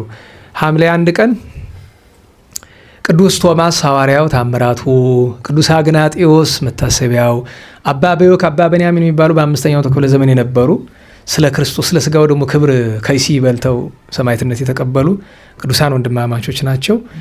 የቅዳሴንም ክብር የገለጡ አባቶች ናቸው። አባ ገብረ መድኅን የሚባል ኢትዮጵያዊ ቅዱስ ጻድቅ በዚህ በወሎ አካባቢ ተወልዶ በትግራይ ትልቅ ገዳም የመሰረተ አባ ገብረ መድኅን ጻድቁ አቡነ ገብረ መድኅን ዓመታዊ በዓሉ ነው። ትልቁ የዚያን ቀን በዓል የነበረ ትልቁ በዓል እናታችን ቅድስት ቅፍሮንያ እና እህቷ ቅድስት ኦሪያና እናላችሁ። እህቷ ቆማ መኮንኑ ሲያሰቃያት ስታይ ቆየችና መጨረሻ ላይ ግን አሰቃይቶ ልብሷን አወለቀው እና ራቁቷን ዘቅዝቆ ሰቀላት። ያን ጊዜ ቅድስት ኦሪያና አልቻለችም። አያችሁ ቅድስት ቅፍሮንያ ሁሉን ታግሳለች። ለሴት ልጅ ከባዱ ነገር እሱ ነው። አካሏን ከሚያራቁቷት አካሏን ቢያጎሏት ይቀላል። ይህንን ብዬ ስል ብዙዎቻችን እንደማይገባ ናውቃለሁ። ስለ ክርስቲያን ነው የማወራው። እውነተኛ ክርስቲያን ለሆነ ብቻ ነው ይህንን የምናገረው። የሚገባው እሱ ብቻ ስለሆነ ነው። እና ለሁሉም ብዙ ተሰቃይተን ምላሷን የቆረጠበት ጊዜ አለ። ጥርሷን በሙሉ በድንጋይ ያረገፉበት ጊዜ አለ። ያላረጓት ነገር የለም። ያችን ቅድስት ድንግል እግዚአብሔር አጽንቷት ሰማዕትነት ተቀብላለች። ሌሎች በዓላትም ነበሩ። እነ ፊልክስ እነ በርቶሎሜዎስ በረከታቸው ይደርብን። በሁለት ደገኛ ሐዋርያ ቅዱስ ታዲዮስ፣ ታላቁ ታዲዮስ ከ12 ሐዋርያት አንዱ የምታውቁት ነው። የገንዘብ ፍቅር ምን ያህል ክፉ እንደሆነ ሐዋርያትን እንግደላቸው ብሎ ሲሉ አይ እነሱ ሞት አይፈሩም፣ ምንድን ነው የሚሻል ሴት ራቁት አድርገን ከከተማው በር እናቆም፣ በዚያ እንመልሳቸው። የዛሬ 3 ሴት ራቁት አድርጋ አቆመለት። እንደ ዝንብ ነው። ዝንብ ቆሻሻ አይደለም መጥቶ ነው የሚሰፍር። እውነቴን ነው። ኢንተርኔት ውስጥ ገብተህ ራቁት ለማየት አይደል ኢንተርኔት ምን ገባ? ሌላ ስራ አለ? ሌላ ሙያ አለ? ሁላችንስ ቢሆን ራቁት ለማየት እኮ ነው ፌስቡክ ምን ገባ? ራቁት ገላ ለማየት። በተለይ ቲክቶክ የሚባለው ያጋንንት መንደር አለ። እዚያ ያለው ሰባኪ ቅር ይለዋል። ቅርታ አድርጉልኝ። በጎ የሚሰሩ ሰዎች ይኖራሉ እዛ፣ ግን እዛ መኖራቸው አይጠቅማቸውም። ለነሱ ለማናችንም አይጠቅምም። ወደ ፈለግነውም አልፈለግነውም ያንን ሳና ያንወጣማ እንደምናይ ካወቅነው ምን እናደርግ እንገባለን። ምክንያቱም ብዙ ተመልካች የሚገኝ እንዴት ነው? አንዲት ሴት ቁም ነገር ታወራ የሚያያት ታገኛለች? አታገኝም። ስለዚህ ምንድነው መልክ ካላት ባይኖራትም ተቀባብታ ማውለቅ ነው። አውለቃ እኔ ሰዎች በነገራችን ላይ የሚያስገርመኝ ቪዲዮን አወጣብኝ ምናምን ስልኬን ወስዶ ሀክ አድርጎ ምናምን እና ቪዲዮ ውስጥ ምን አለ? ራቁቴን ሆኜ የተነሳሁት ፎቶ አለ። ምን ልታረጊው? እኔ እኮ ራቁትሽን ፎቶ ከማንሳት ጭራሽ አንቺ አውልቀሽ ራስሽን ማየትሽ ላይ በቃ። በነገራችሁ ሰው ኮራ የራሱን ራቁት እኮ ማየት የለበትም። ራሱ አሁን ብዬ ስላችሁ ላይ ገባችሁ ይችላል። አባቶቻችን በተለይ ካህናት ከሚስታቸው ጋር እንኳን ሲተኙ መብራት ከተጠፋ በኋላ እኮ ነው ልብስ የሚያወልቁት። በተለይ ሴትና ካህን ጭራሽ ካሜራ እንደዚህ ደቅኖ እንኳን ራቁትሽን እኔ እዚህ ይሄ ካሜራ እኔ አምጡ አላልኩም፣ ራሳቸው ነው ያመጡ፣ ግን መከልከል ይችላል። ይሄ ካሜራ ቆሞ ማስተማር እኮ ወንጀል እንደሚሆን አታውቁም? ለኔ ወንጀል ነው እኮ አይጠቅመኝም። እኔን እንዲያው ለሰው ይጠቅማል እባክህ። አንዳንድ ሰው ቅዱሳን ነገር የሚፈልግ ተግሳጽ የሚወድ ሰው አለ ስለሚሉ ነው እንጂ እኮ ለኔ ምን ያደርግልኛል? ለስጋዬ ነው ለነፍሴ ነው የሚጠቅመኝ። ይሄ እኮ ነው አለመረዳት የሚባለው። እና ጭራሽ ደግሞ ቪዲዮ እና ወንጀል ነው የራስን። እኔ በራችሁ ላይ በህይወት የሚያስገርመኝ ፎቶ አለ የኔ የራሴ ድሮ ነው። ታዲያ ምናልባት ከልጅነት ትንሽ ልፍ እንዳልኩኝ እንትን ባህረ ጥምቀቱ ጥር 11 ቀን ነዋኝ እዛ መጠመቅ አለ አይደለም። ከዛ ሁሉ ሰው ፎቶ ሲነሳ ፎቶ የሚያነሳ በለን የማንሳኝ ብዬ እኔም ማስበው ውሃው እስከዚህ ነው። ለካ ጉልበቴ ላይ ነው ያለው። ፎቶ ሲመጣ ራቁት ስማ ለሰው አሳይቼው አላውቅም። እንደዛ ግን በነገራችሁ ላይ ቁምጣ እኮ አለው፣ ግን ያሙኑ ራቁት ነው። ዙሮ ዙሮ መቼም የልጅነት ባለማወቅ ባላዋቂነት የተደረገ ነገር ነው። እና አስቡት እንዴት ሰው ራቁቱን ነው ፎቶ አንሳኝ። እብደት እኮ ነው። እና ታዲያ ራሴ ይገርመኛል። እስካሁን ለምንድን ነው ያልቀደድኩት? ረስቼ ይሆን ወይ በኋላ ስገባ ቀደዋለሁ። ምክንያት ምን ያደርጋል? ልጅ ነኝ። የልጅነቱን ላይ ያስገርም ይችላል አይደለም። ግን ልጅ በጣም ልጅ ደግሞ አይደለም። ፎቶ አንሳኝ እስከ ማለት ደረስኩ ማለት ኪሴ ሳንቲም አለኝ ማለት ነው መከፍለው። ያ ማለት ደግሞ ጎረምሳ ነኝ ማለት ነው። እና እንዲያው ፎቶ ስንነሳ ምን እንጠንቀቅ። እና እናታችን ቅድስት ቅፍሮንያ ብዙ ግፍ ተቀብላ ሰማዕትነት ተቀብላለች። ወደ ኋላ ተመለስኩኝ። ረክ የቅዱስ ታዲዮስ ነው ለካ እሷን ማራቁተዋ ስለነበረ ወደዚያኛው ህሊና የተመልሶ እና ከዛ ምን አለ ይኸውላችሁ ሐዋርያት ስልጣናቸው እንድታውቁ ነው። ቀና ብሎ ጌታዬ ቅዱስ ሚካኤል ላክ ስራችን እስከምንጨርስ ስቀልልን አለ። ደመና ላይ ወስዶ ሰቀላት። በቃ የሚገርማችሁ በኋላ የታወቀች ክርስቲያን ሆናለች። እሷ ተምራ ንስሐ ገብታ ኋላ ደግሞ ያ ሀብታም መጥቶ ታዲዮስን እድን ዘንድ ምን ላድርግ አለው ብሎ ብዙ ህግ ነገረው። አልሰማው ብሎ አልሰማው። ጆሮ ምን ላይ ነው የደረሰ? ያለህን ሁሉ ሽጠህ ለድሃ አካፍል። ምክንያቱም ቅዱስ ታዲዮስ አልቅሷል ይባላል። ለምንድን ያለቀሰ ሲባል አታስታውሱም? በማርቆስ ወንጌል ምዕራፍ 10 ቁጥር 17 ጌታችን ባለጠጋ ከሚጸድቅ ግመል በመርፌ ቀዳዳ ቢያልፍ ይቀላል ብሎ ሲላቸው እንዴት ይቻላል ታዲያ ማን ይድናል ብሎ ተከራክረውት ነበር ጌታችን። ጌታችን ግን ምን ሆኗል? በሰው ዘንድ የማይቻል በእግዚአብሔር ዘንድ ይቻላል ብሏቸዋል። ጌታዬ ለካ ያን ጊዜ እንደዚህ ያልከን እውነት ነው አለ። ያን ጊዜ ባለ ሀብታው መሆን አለ አይ እንደዚህማ ከሆነ ክርስትና እውነት አይደለማ፣ እንዴት ሀብታም አይጸድቅም ይባላል? ይቀልል ህልፈተ ገመል እንተ ሰቁረተ መርፌ ብለ እንዴት ብሎ? ምክንያቱም ግመል በመርፌ ቀዳዳ ማለፍ ይችላል? ንገሩኝ። አይችልም። በእግዚአብሔር ተአምር ካልሆነ አይችልም። ስለዚህ ገንዘብ ያለው ሰው አይድንማ ብሎ ሲሉ አይ እናበላ ሳይ ብሎ እኔ አንዳንድ ሰው ደግ ሰው ሲገኝ ጥሩ ነው። መርፌ ላክልኝ ሲለው መርፌ ሰሪውን ግመል የሚያሳልፍ ትልቅ መርፌ ላከለት ለማገዝ ማለት ትንሽ መርፌ አለች የምታክል መርፌ አመጥቶ ግመሉ ሲያልፍ ምትሃት ነው ብሎ ጠርጥረዋል። 3 ጊዜ ያሳለፈበት ምክንያት እሱ ነው፣ እንዲያምኑ ነው። አሁን ልብ በሉ፣ ግመል በመርፌ ቀዳዳ ማለፍ ችሏል። በማን ተአምር? ገንዘብ ያለው ሰውም መጽደቅ ይችላል። በማን ተአምር? ተአምር ያሰኘው ምንድን ነው ከተባለ ፍቅረ ነዋይን ማሸነፍ የተአምር ያክል ከበደ። ለዛ ነው መጀመሪያ ከገንዘብ ቅዱሳን የሚሸሹት። ለዛ ነው መጀመሪያ ከተቻላቸው ምንድን ነው የሚያደርጉ? ከገንዘብ ነው የሚሸሹት። የዕለት ጉርስ የዓመት ልብስ ነው የሚበቃ አይበቃም? ይኸውላችሁ ሰው በሉ የዕለት ጉርስ የዓመት ልብስ ማረፊያ፣ በቃ ይሄ ነው። ማረፊያ ሲባል ቪላ ቤት ማለት አይደለም። ኪራይ ተከራይም ከሆነ ያቺ የሚከፍላት የቤት ኪራይ ደግሞ የቤት ኪራይ ስላችሁ 70 ሺህ ብር 100 ሺህ ብር የሚከራየውን አይደለም፣ 10 ምናምን ሺህ የሚከራየውም አይደለም። በመጠን በችሎታው ልክ ያችን የወር የሚከፍላት ኪራይ ካለችው የወር የሚበላ የዕለት ጉርስ ማለት ምን ማለት ነው? ጥብስ ቅቅል እኮ አይደለም። ክትፎ በላን ትናንት አሉኝ የሆነ ዝክር ቤት። ጥሩ ነው እንኳን በላችሁ ይሁን። ካህንና የኔ ቢጤ የሚያበላ ጥሩ ነው። ግን የዕለት ጉርስ ማለት ክትፎ ነው? ዝልዝል ነው? ጎረድ ነው? ተገድፏል ብዬ ነው ዛሬ ምንም ማረብ ቢሆን እንደሱ ማለት ነው። የተገኘውን አይደል? እንግዲህ በጊዜ እንደሚለው ሽሮ የሚገኝበት ቀን አለ፣ ክክ የሚገኝበት ቀን አለ፣ ቅጠላ ቅጠል የሚገኝበት ቀን አለ፣ ስጋ የሚገኝበት ቀን አለ፣ ሁሉ በአንድ የሚገኝበት ቀን አለ፣ ሁሉም የማይገኝበት ቀን አለ። እውነቴን ነው። እንደዚያ ሲሆን ጥሬ የሚባል ነገር አለ። ቆሎ በልቶ ማደር አይቻልም? እንዴት ዋላችሁ? አመት እስከ አመት ድሃ ቆሎ ይበላል። አንተ እኮ 2-3 ቀን ቆሎ በልተ ብታደርኩ እንደ መዝናኛ ማለት እኮ ነው። እንደ ምንድን ነው ይባል? እንደ ልምድ ተሞክሮ እንደ አድቬንቸር ነው እኮ አይደለም? ዛሬ ቆሎ በልቻ አደርኩ ብለህ የምታወራው አድቬንቸር ነው እኮ። እና ሁሉንም የሚረታ ምንድን ነው? እስቲ ጎበዝ፣ ሁሉንም የሚረታ ምንድን ነው? ጎበዝ እሱማ የሚጣፍጥ የሚለው ሁሉንም የሚረታ እንጂ ምንድን ነው? ሲሪብ የተገኘማ ከምግብ ሁሉ የሚጣፍጥ ነው። እኔ ያልኳችሁ ሁሉንም የሚረታ ምንድን ነው?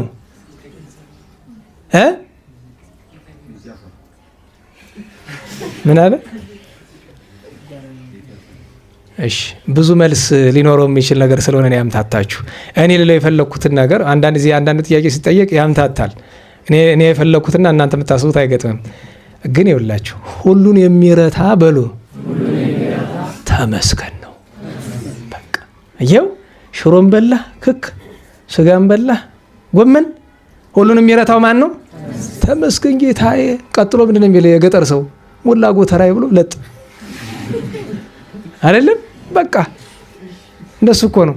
ደግሞ ምግብ በጣም ሲቸግር እንትን እኮ አለ። ድሃ በእልሙ ቅቤ ባይጠጣ ምናምን በገረጣ ይባላል አይደለም? ይኸውላችሁ እሱም አንድ ነገር ነው። ግን አባቶቻችን ምን አሉ?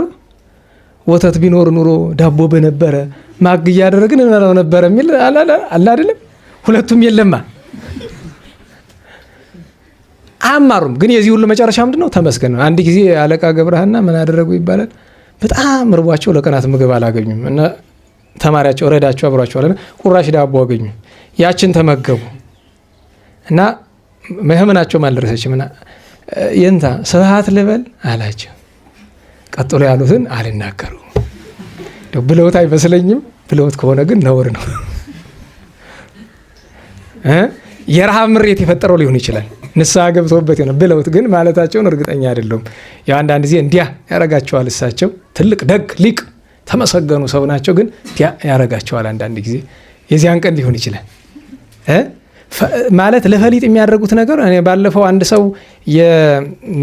በአለቃ ገብረሃና ጉዳይ ፊልም ልሰራ ፈልጋለሁ ብሎ የስክሪፕቱ መነሻ ብሎ አንድ ነገር አለኝ። ምንድን ነው እኔ ፊልም ሰው አይደለሁም፣ ግን የስለው አለቃ ገብረሃና ገንዘብ ከአዲስ አበባ ወደ ጎንደር ይዘው ሲመጡ ከአፄ ምኒልክ ዘንድ ሽፍታ ሲያገኛቸው ያደረጓቸው 2-3 ነገሮች አሉ። ከነዛ መካከል አንደኛው ሽፍታም ቢሆን የድሮ ቀድሞ ሽፍታ ታቦት ያከብራልና የያዙበት ገበቴ ነገር አለ እና ገበቴ ውስጥ ነው ገንዘቡ ያለ እና በቃ ያው ታቦት ሲያዝ እንደሚደረገው ነገር አስመስለው እነዛ እና ብቻ ያረጉትን አደረጉና መጨረሻ ላይ ሽፍቶቹ ምንድነው ሲሏቸው አይ ታቦት አስባርከን እየመጣን ነው ራቅ ፈንጠር ብለው ወደቁ። ማን ነው ታቦቱ? ጊዮርጊስ። የደብሩ ስም ማን ነው? ተልባ ማሻው ጊዮርጊስ።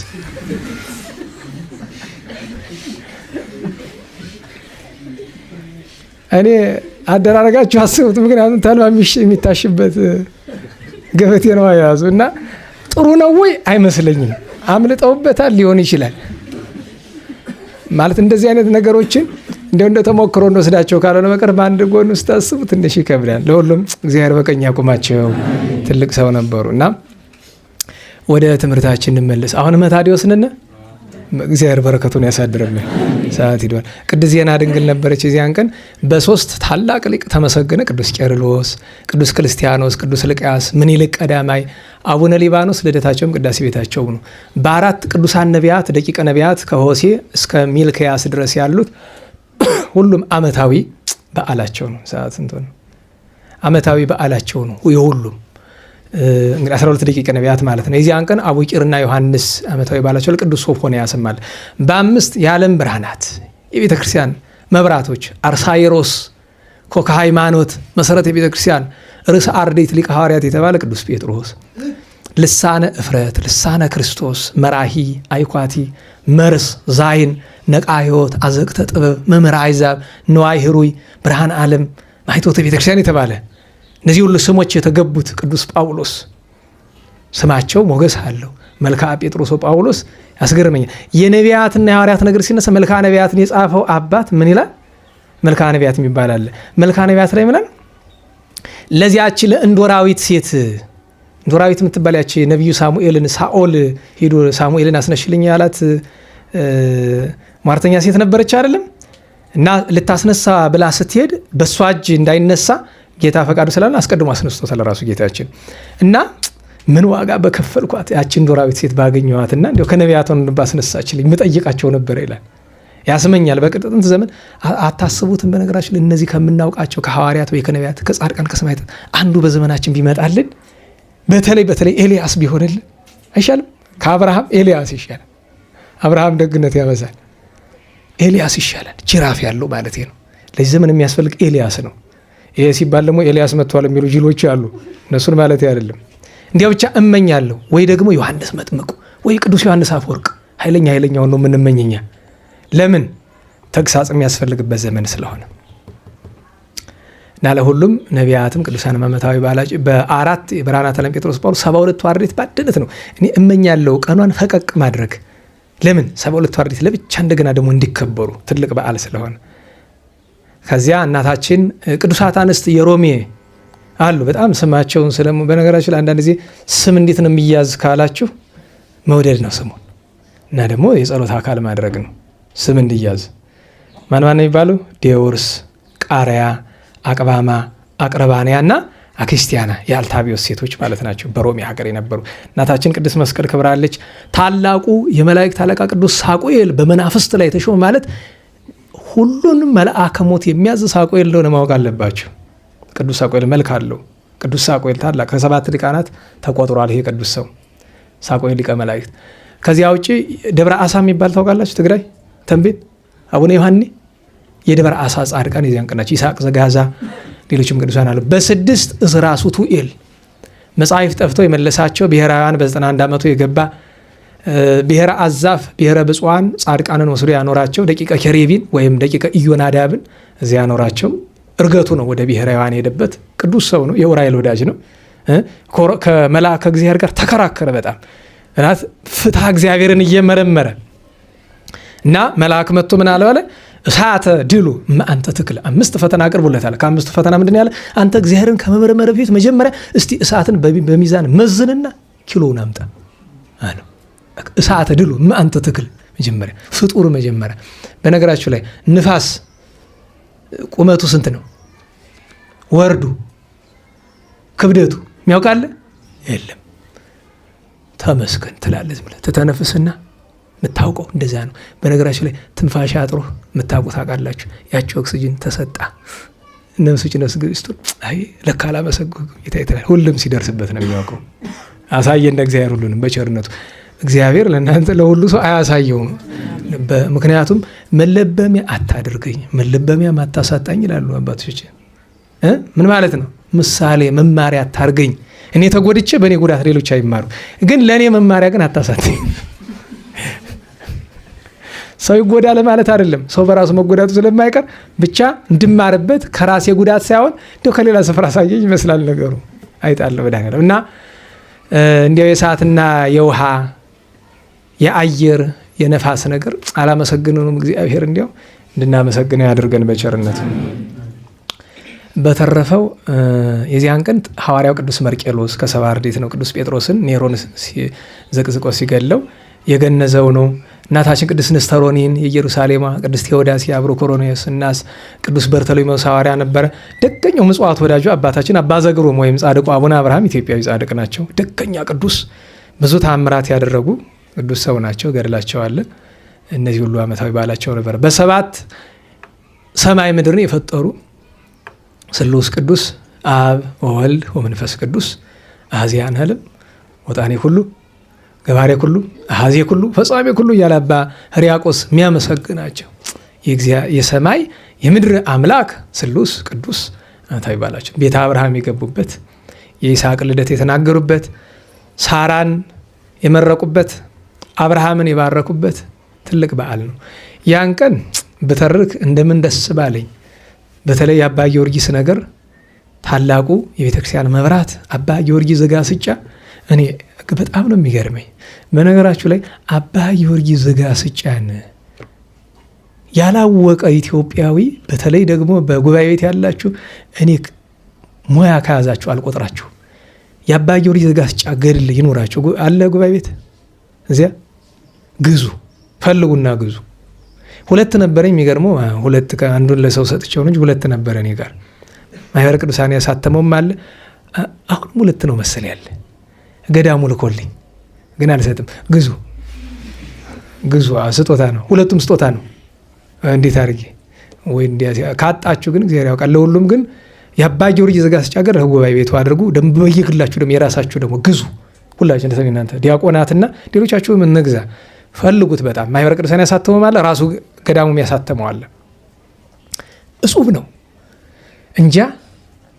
ስለ ቅዱስ ያሬድና ስለ አባ ጊዮርጊስ ለመናገር ቋንቋ የለኝም። እኛ ግን ያሳዝናል። ለምን? ኢትዮጵያዊ መሆናቸው።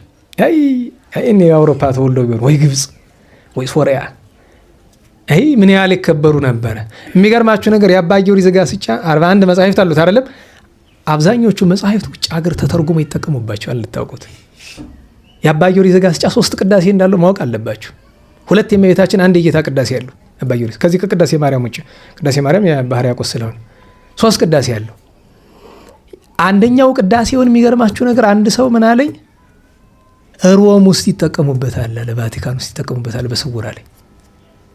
ይገርማችሁ ነገር እኛሳ ማነቃ ብሎት ያለው ምስጢር ለእመቤታችን ያላቸው ፍቅር፣ ለክርስቶስ ለመድኃኒታችን ለአምላካችን ያላቸው ቅንዓት፣ ከቅዱሳን ሐዋርያት ጋር የነበራቸው ነገር በየቀኑ እኮ ቅዱስ ጴጥሮስና ቅዱስ ጳውሎስና ወልደ ነጎድጓድ ዮሐንስ የሚያናግሯቸው ናቸው እኮ።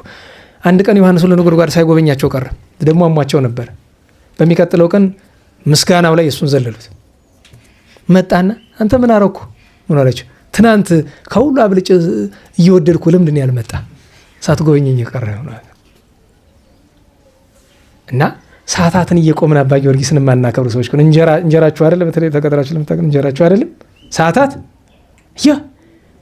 አትገረሙ? በነገራችሁ ላይ ዜማ ያስገርማችሁ?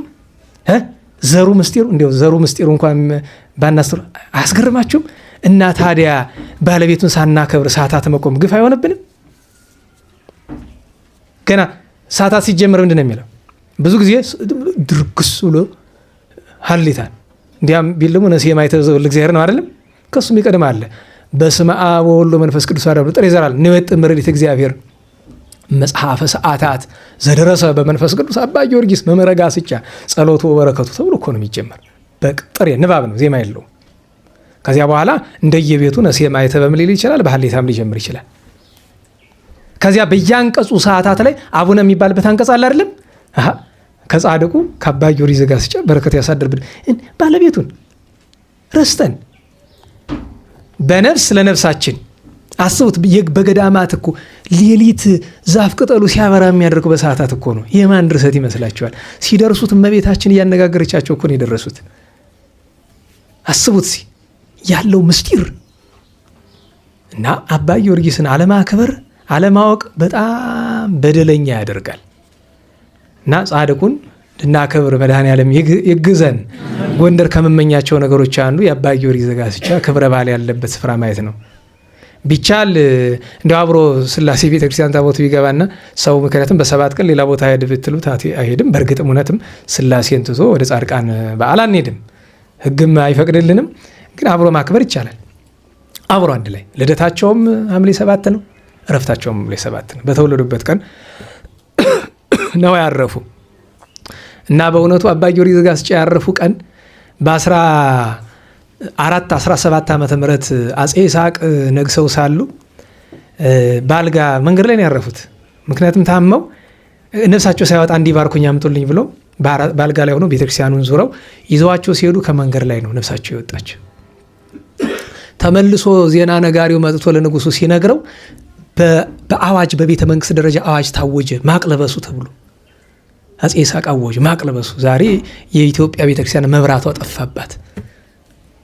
እንደ ነቢያት ነቢይ መጻኢውን የሚናገር እንደ ሐዋርያት ሐዋርያ ሰባኪ ወንጌል፣ እንደ ሊቃውንት ሊቅ ደራሲ፣ እንደ ሰማዕታት ጥርሱ የረገፈ ደሙ የፈሰሰ መከራ የተቀበለ፣ እንደ ደናግል ንጹህ፣ እንደ መነኮሳት መነኮስ፣ እንደ ገዳማውያን ገዳማዊ፣ እንደ ካህናት ካህን፣ እንደ ማህሌታውያን ማህሌታዊ። ከሩቅ አገር በሙሉ አባ ጊዮርጊስ ማህሌት ሲቆም ለመስማት እኮ የሚመጡ ሊቃውንትም ካህናትም ለማዳመጥ፣ ሰዓታት ሲቆም ድጓ ሲያስተምር ማህሌት ሲቆም ለመስማት። ታላቅ ቅዱስ ጻድቅም ሰማዕትም ድንግልም ንጹህም ሐዋርያም ነው። እመቤታችን በእግዚአብሔር መንግስት ያነገሰችው ቅዱስ ነው። በዚህ አላብዛ እግዚአብሔር በረከቱን ያሳደርብን። የባይታን አለቃ ታላቁ አባ ሲኖዳ፣ አርሲ መትሪዳ፣ አግናጤዎስ፣ አብርሃም ርዕሰ አበው፣ ይስሐቅ፣ እናታችን ሳራ የሚታሰባል። የዚያን ቀን የደብረ ሊባኖስ አበምኔት የነበሩት በ15ኛው ክፍለ ዘመን አጋባሽ ላይ ያረፉት አቡነ እንድርያስ በጣና ገዳማት ከነበሩ ታላላቆቹ የእናታችን የቅድስት ወለተ ጴጥሮስ ጓደኛ ቅድስት እህተ ጴጥሮስ፣ አባ መቃቢስ ታላቁ የግብፅ መነኮስ ዓመታዊ በዓላቸው ነበረ። በ8 የሚገርማችሁ ነገር አቡነ ኪሮስ በዓላቸው አይደለም። እንዴት ዋላችሁ? እግዚአብሔር በጻድቃን ከተማ እንዲህ አለ፣ የኔን ፈቃድ ከሰሩ ቅዱሳን 4ቱ ይበልጣሉ ሲል አንዱ አቡነ ኪሮስ ናቸው፣ አንደኛው አባ ለትጹን ናቸው። ሌሎች ሁለቱን ሌላ ቀን አገራቸዋለሁ አሉ። እዚህ በፊት የተረከላቸዋለሁ። አቡነ ኪሮስ ለየት ያሉ እና የዛን ቀን የሚገርማችሁ አንድ እንግዳ ሰው መጣ። እዚያ ይኸውላችሁ ተሞክሮ ልንገራችሁ፣ የሚጠቅም ተሞክሮ የዛን ቀን የገጠመኝ። እኔ ማክሰኞ ረቡዕ አይደለ 8 ማክሰኞ ጸበል እንዳንጠጣ ለማድረግ ብቻ እንዲያ ሲያደርግ ጠላት ብቻ አንዳንድ ጊዜ ልብ የምትሉት ነገር አለ አይደለም። እሺ ተሸነፈ። ረቡዕ ግን አይረታኝም ብለን እቅድ ያዝነ ለረቡዕ ጸበል ፈጥኖ ለመጠጣት ማለት ነው። ምን ቢሆን ጥሩ ነው። ሲነጋ ረቡዕ መሆኑ ተረሳ። በጠዋት ጸበል ግጥም አድርጉ የለም። እዛ ቤተክርስቲያን አርባዕቱ እንስሳ አቡነ ኪሮስ ሲል ዛሬ ታቦቱን አስረፈዱት። እሳ ምንድን ነው ነገሩ? ውሎ ቅዳሴ ነው ለካ። ጸበል መጠጣቱ የለም ተረስቷል። ከዛ እዳ ደግ ሰው መጣ። ዛሬ ማን ነው በዓሉ አለ። አቡነ ኪሮስ ናቸው። ሌላም ብዙ ቅዱሳን አሉ። ልተርክልህ? አዎ እኔም ደስ ይለኛል። ዛሬም ስለማላስተምር ቁጭ ብዬ አዳምጠኝ። ታሪክ ስተረክለት ያለቅሳል ብሎ እንባው ይሄዳል እያላየው መስዬ ዝም እላለሁኝ።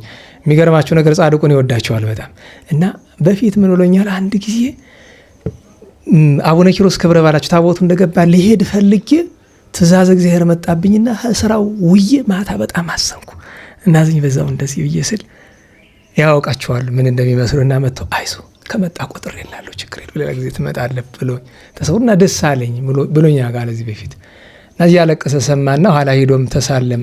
ኋላ ግን 9 ሰዓት አካባቢ ደርስ ሲል ጸበል ልጠጣ ብል እቃው ባዶ ነው። ማን ጠጣው? ድርቅ ብዬ ማለት ነው። ትዝ ቢለኝ አይ ጉድ!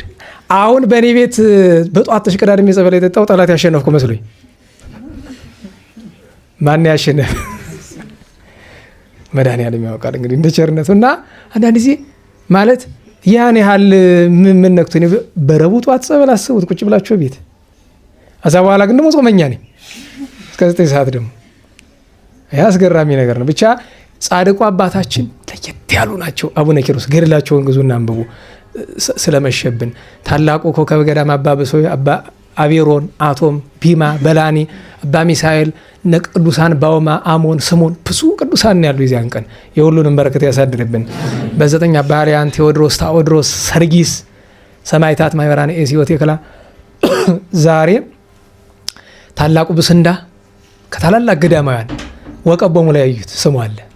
በብስንዳ ታላቅ ቅዱስ ነው በግብጽ ከነበሩት። አባ ከላዲያኖስ፣ አቡነ ሳሙኤል ደብረ ወገጉ ልደቱ ነው። ወላጆቹ ቅድስት አርሶንያና ካህኑ ቅዱስ እንድርያስ ዓመታዊ በዓላቸው ነው። ዛሬ ቅድም ብያቸዋለሁ ስምዖን ወልደ ዮሴፍ አረጋዊ ዓመታዊ በዓሉ ነው። እና ትምህርታችንን ለማጠቃለል ያክል ቅዱስ ናትናኤልን ጥቂት እናንሳ። ቅዱስ ናትናኤል ያው ሰዓቱ ካሰብኩት ሄዷል። ለእናንተ እንኳ ገና ነው። ግን ቅዱስ ናትናኤል በቤተ እስራኤል ውስጥ በጊዜው በጣም ኦሪትን ከተማሩ ሰዎች ነው። የተወለደ በገሊላ ነው። ስፍራው ማን ይባላል? ቃና። የማን ዘመድ ነው? የነ ዶኪማስ። ምክንያቱም የዶኪማስ አባት ማን ነው የሚባለው? አኪን ይሉታል አይደለም? እሱ የቅዱስ ናትናኤል አጎት ነው። ተዘምዷል አላቸው። በአንዳንድ ትውፊትም ከእመቤታችንም ጋር ዝምድና ሳይኖረው አይቀርም ይባላል። ቅዱስ ናትናኤል ስሙ ናትናኤል ያለው ጌታ ነው። ማን ነው ስሙ? ስምዖን። ግን የማዕረግ ስም አለው። ማዕረጉ ምንድን ነው? ቀናተኛው፣ ቀናኢ። በነገራችሁ ላይ ቀናኢ የተባለ በብሉይ ኪዳን ማን ነው? ኤልያስ። ኤልያስ ቀናኢ እኮ ነው ይባል፣ ማዕረጉ ነው። በአዲስ ኪዳን ደግሞ ቀናኢ የተባለ እንደ ማዕረግ ብዙ ለእግዚአብሔር ሕግ የሚቀኑ አሉ። ግን ማን ነው? ቅዱስ ናትናኤል ነው። ናትናኤል ብሎ ስም ያወጣለት ጌታችን ነው።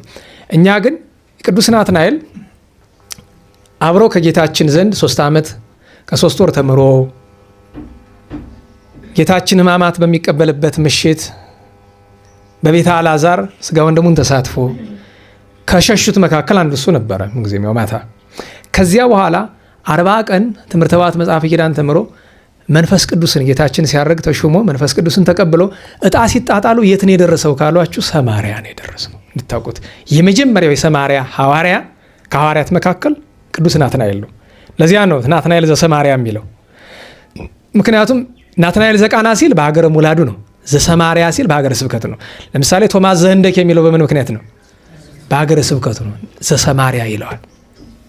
ግን በሰማርያ የነበሩ በጣም ብዙ ክፎች ሰዎች ስለነበሩ አታስታውሱም? ጌታችን ለሐዋርያቱ በሰማርያ ጎዳና አትሄዱ ብሏቸው ነበር አይደለም?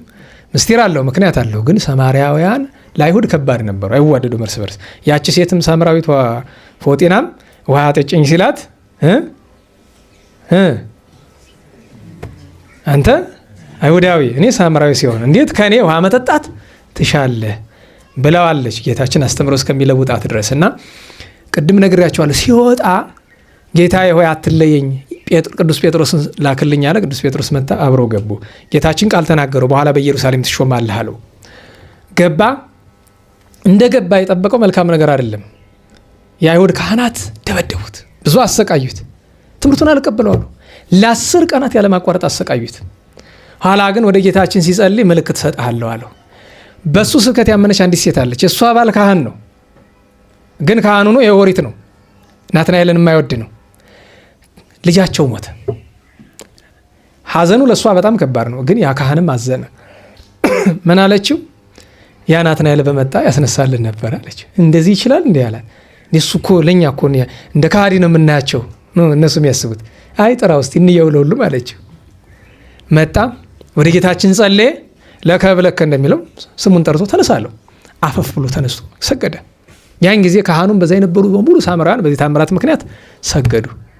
ቆርኔሌዎስ የሚባል ከመካከላቸው ነበር። ይሄኛው ቆርኔሌዎስ አይደለም፣ በግብረ ሐዋርያት ያለው ሌላ ቆርኔሌዎስ የሚባል ነበረ። እሱን ጳጳስ፣ ሌሎቹን ካህናት ሹሞላቸው የ30 ቀን ስብከት ለአጽንኦት አስተምሯቸው እንደገና ወጥቶ በብዙ አይጉር ሲያስተምር ቆይቶ በ64 ዓመተ ምህረት አካባቢ አይሁድ የጌታ ወንድም የተባለ ያዕቆብን ከላይ ከፎቅ ላይ ወርውረው ጥለው ቀጥቅጠው ራሱን በገንዳ መትተው ሲገድሉት አይሁድ ሐዋርያት ተሰበሰቡ። ምክንያቱም መጀመሪያ ታስታውሱ ከሆነ ለስብከት ሲሰማሩ ኢየሩሳሌም ለማን ትሆን ነው ጥያቄው። በማዕረግ ከሆነ ለጴጥሮስ ነው የምትሆነው፣ ለጌታ በመቅረብ ከሆነ ለዮሐንስ ነው የምትሆነው። የለም ያዕቆብ ይሁን ተባለ። ምክንያት ቢባል ለጊዜው የሀገሩን ሰርዶ በሀገሩ በሬ። ለምን ቢባል ያዕቆብ ዘኢየሩሳሌም በጣም ምሁረ ኦሪት ነው። የአይሁድን ስልታቸው የሚያውቅባቸው እሱ ነው። ዋናው ምርጫው ግን የመንፈስ ቅዱስ ነው። እና ማን ይሾም ተባለ። ድጋሚ ሐዋርያት ተሰበሰቡ። በአጸደ ሥጋ ያሉት ያላረፉት ማን እንሾም ሲሉ ጌታ ምልክት ሰጣቸው። ናትናኤልን እንሾሙት። ለምን ቢባል በወቅቱ በጣም ምሁረ ኦሪት የነበረ ማን ነው? ናትናኤል ነው። ስለዚህ የኢየሩሳሌም ሁለተኛው ኤጲስቆጶስ ሐዋርያው ቅዱስ ናትናኤል ነው። ታዲያ ሶስተኛው እሳ ብትሉ ቅድም ያልኳችሁ የሚምታታበት ሰው እሱ ነው። የአረጋዊ ዮሴፍ ልጅ ያኛው ስምዖን ሶስተኛውን በሶስተኛ ተሾመ። ናትናኤል እንደገና ከተገደለ በኋላ የተሾመ እሱ ነው። ግን መቼ ነው የተሾመ? ከ100 ዓመተ ምህረት በኋላ ነው። በጣም አርጅቶ በ120 ዓመቱ ነው ያረፈ ይባላል። እንግዲህ ቅዱስ ናትናኤል እንዲህ ነው። ታዲያ ዋናው ቅዱስ ናትናኤልን በቅድም ባነበብነው ክፍል ላይ የምናገኘው አጭር ታሪክ ላስታውሳችሁ። ይሰማችኋል አይደል? መጀመሪያ ጌታችን ሐዋርያትን መጥራት ሲጀምር በማን ጀመረ? በእንድርያስ። ከእንድርያስ ጋር ማን ነበረ? ዮሐንስ። ከዛ ዮሐንስ ማንን ይዞ መጣ? ትልቅ ወንድሙን ያዕቆብን። እንድርያስ ማንን ይዞ መጣ? ትልቅ ወንድሙን ጴጥሮስን። ስንት ሆኑ? ተናገሩ። አምስተኛውን ከቤተ ሳይዳ የሆነ የነ ቅዱስ ጴጥሮስ አካባቢ ተወላጅ የነበረውን ፊልጶስን በጎዳና አገኘው። ምን አለው? ትለወኒ ተከተለኝ አለው። ስንተኛ ሆነ? አምስተኛ። ናትናኤል ደግሞ አሁን ልብ በሉ፣ 6ቱን የመጀመሪያዎችን ሐዋርያት ስንመለከታቸው ከ6ቱ 3ቱን ባለቤቱ ይጠራቸዋል፣ 3ቱ በሌሎች ተጠርተው ይመጡ ናቸው። ዮሐንስ ያዕቆብን፣ እንድርያስ ጴጥሮስን፣ ፊልጶስ ማንን ይጠራል? ናትናኤልን። ሲጠራው ረከብናሁ ለኢየሱስ ጥሬ ዘሩ ወልደ ዮሴፍ ይላል። በትርጓሜ ምንድን ነው የሚለው? ዘይብልዎ አይሁድ ወልደ ዮሴፍ ሲል ነው። ስታነቡ ወንጌል እንዲያ ብሎ ማንበብ ይገባል። ለምን አለያ ካልሆነ መተርጉም። ብዙ ጊዜ በቅዳሴ ላይ ትርጓሜ ቀርቶ የለ። ቅዳሴ እኮ ትርጓሜ ያለ፣ ወንጌል ከተነበበ በኋላ እኮ ትርጓሜ ያለ። የ5 ደቂቃ ትርጉም ያስፈልጋል። ስብከቱ እንዲህ የተባለ ለዚህ ምክንያት ነው፣ ወንጌሉ እንዲህ የተባለ ለዚህ ምክንያት ነው። ጊዜ ካገኘ ወደ ኋላ ሄዶ ምንባባቱንም ይተረጉማል። ዋናው ግን ምስባክና ወንጌል ነው የሚተረጉም። ግን የማይተረጉምበት ስፍራ ስለሆነ ስታነቡ በግዕዝም ከሆነ ረከብናሁ ለኢየሱስ ዘይብልዎ አይሁድ ወልደ ዮሴፍ፣ በአማርኛው እሳ አይሁድ የዮሴፍ ልጅ የሚሉትን ጌታችን ኢየሱስን አገኘ ነው። እንደዚያ ብሎ መጥቶ ሲነግረው እና ዘምናዝሬት ብሎታል። ከናዝሬት ገሊላ ቦኑ ይትካሃል፣ ከናዝሬት ገሊላ። ምክንያቱም የሽፍታ ሀገር አለ የምትባል ናዝሬት በወቅቱ አስቡት። ጌታችን ያደገባት ናዝሬት ሰው በመጥፎ ስም ይጠራት ናት። የተሰደደባት ግብፅ የጣዖት አምልኮ ስፍራ ናት። የሚገርመው ወደ ከፋው ስፍራ ነው የሚሄድ ለመቀደስ እና ብሎ ሲለው ፊልጶስ በምን ያስረዳው? ለምን ለመከራከር ችግር ነው። በጣም ምሁር ነዋ፣ ክርክር የለውም። ምን አለው? ና ተራይ ምን አጨቃጨቀኝ? እና ራስህ ከጣፈጠ ትከተላለህ፣ ካልጣፈጠ ትቀራለህ ነው። ገና ሲመጣ ጌታችን ማይመረ ዋት ነውና አቤት አቤት፣ እኔ ገርማችኋል። ከና በምስጋና ተቀበለው። ለማን አድርጓል እንደዚህ? በነገራችሁ ላይ እችን የመሰለች ምስጋና እኮ ከገድል በኋላ ለማግኘት ከባድ ነው፣ እንኳን ገና ሳይመጣ። ግን ቀናኢነቱ የስጋ ቅናት አይደለም። ለእግዚአብሔር ሕግ መቅናቱን ሲያይ ምን አለ? ዘባማን እስራኤላዊ ዘአልቦ ጸሎት ውስተ ልቡ። አሁን ቀናተኛ ነው፣ ሕግ የማይጠብቁትን ይጣላል ይሉታል አይደለም? ያን ግን እግዚአብሔር ወዶለታል። ቅዱስ ጳውሎስ ያሳደድ ነበር አይደለም? ንገሩኝ እንጂ ሰው አጥቶ ነው ጌታ አሳዳጁን የፈለገው? የሚያሳድድ ለክፋት ይመስላል? አይደለም። ለማን ቀንቶ ነው? ለእግዚአብሔር ነው። አደራረጉ ስህተት ቢሆንም ግን ዓላማው ነው ዋናው። ታዲያ ርዕሳችን እቺ ናት። አጭር መልእክት ለማስተላለፍ ያክል ነው። እንደዚህ ብሎ እንኳን በክርስቶስ አንደበት በሰማይ በምድር ንጉሥ በእግዚአብሔር አንደበት ይቅርና በተረታ ሰው መመስገን ልብ ያሞቃል አይደል? አቤት ገሌ እኮ ስንባል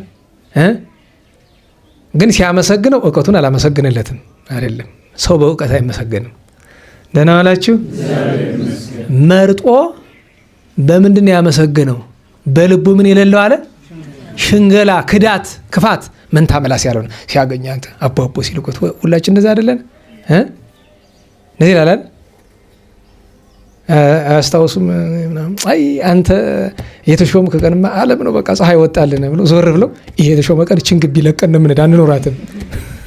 በ10 ደቂቃ ልዩነት ጸሎት ይባላል። ክዳት፣ ሽንገላ። እማትወደው ከሆነ አለመውደድ ክፉ ነው። መውደድ ግዴታችን ነው። ግን የማትወደው ከሆነ አልወድ፣ አንተ ክፉ ሰው ነህ። ወይም ደግሞ በፈሊጥ እንዲታረም ማድረግ ነው እንጂ ወይ ደግሞ ዝም እኮ ነው። ዝም አይነቅዝ የሚባለው እኮ ጥሩ ነው አንዳንድ ጊዜ እንጂ አንተ እንደዚህ አንተ ዝድስ ዞር ብሎ ማማት መቦጨቅ ምን ያደርጋል? በየመድረኩ ዛሬ የምትመለከቱ አይደለ? ብዙ አባታችን እገሌ ምናምን 4 አይ ነው 9 አይ ነው ምናምን እየተባለ ታገንና በኋላ መጨረሻ ላይ አንድ ቀን የተሳሳተ ጊዜ ይሄ ሁሉ 4 አይ እያለ ሲያመሰግናቸው ነበር። የት እንዴ ስምጥ ውስጥ ገባ? የት ያ ሁሉ ውርጅብኝ ሲወርድባቸው አረቀስ አድርጓቸው። ስህተታቸውን ብቻ አርሙ፣ አትስደቧቸው፣ አትሳደቡ። ሰውን ለማረም መሳደብ ያስፈልጋል? ነና አላችሁ። እንኳን ያንም ያክሉ ሊቅ እንኳንም ያክል ያንም ያክል መምህር ይቀርና ሰው ናቸው፣ ተሳስተዋል። ግን መሰደብ አለባቸው? ለምን ይሰደባሉ? ስህተታቸው ይሄ ያሉት ይሄ ስህተት ነው፣ ትምህርቱ ይሄ ነው ብሎ መናገር ነው እንጂ ስድብ እንኳን በሳቸው እንኳን ካህን ላይ እንኳን ትልቅ ሰው ላይ ግን በየስፍራው የምን ኮከብ የምናምን ኮከብ ይቅርብ። ወንድሜ ተው እባክህ።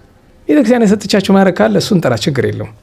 ግን እንደዚህ ገጥሞኛ ቃል እዚህ አንድ ቦታ ዓመታዊ ጉባኤ ተዘጋጅ ተብሎ ከ10 ዓመት በፊት ምናምን መድረክ መሪው ዛሬ የጋበዝንላችሁ ሰባኪ የምንወደው ምናምን ብሎ ያላለው ነገር የለም። የሚለው ቢያጣ ስጋዊ ስራችን ሁሉ እየጠቀሰ እሱ ቁም ነገሩ ነው ማለት ነው። ዶክተር ገሌ ኢንጂነር ገሌ እየተባለ በነገራችን ቤተክርስቲያን መድረክ ላይ ዶክተር ገሌ ተብሎ የሚጋበዝ ዶክተርናው ለቤተክርስቲያን ምን ነው?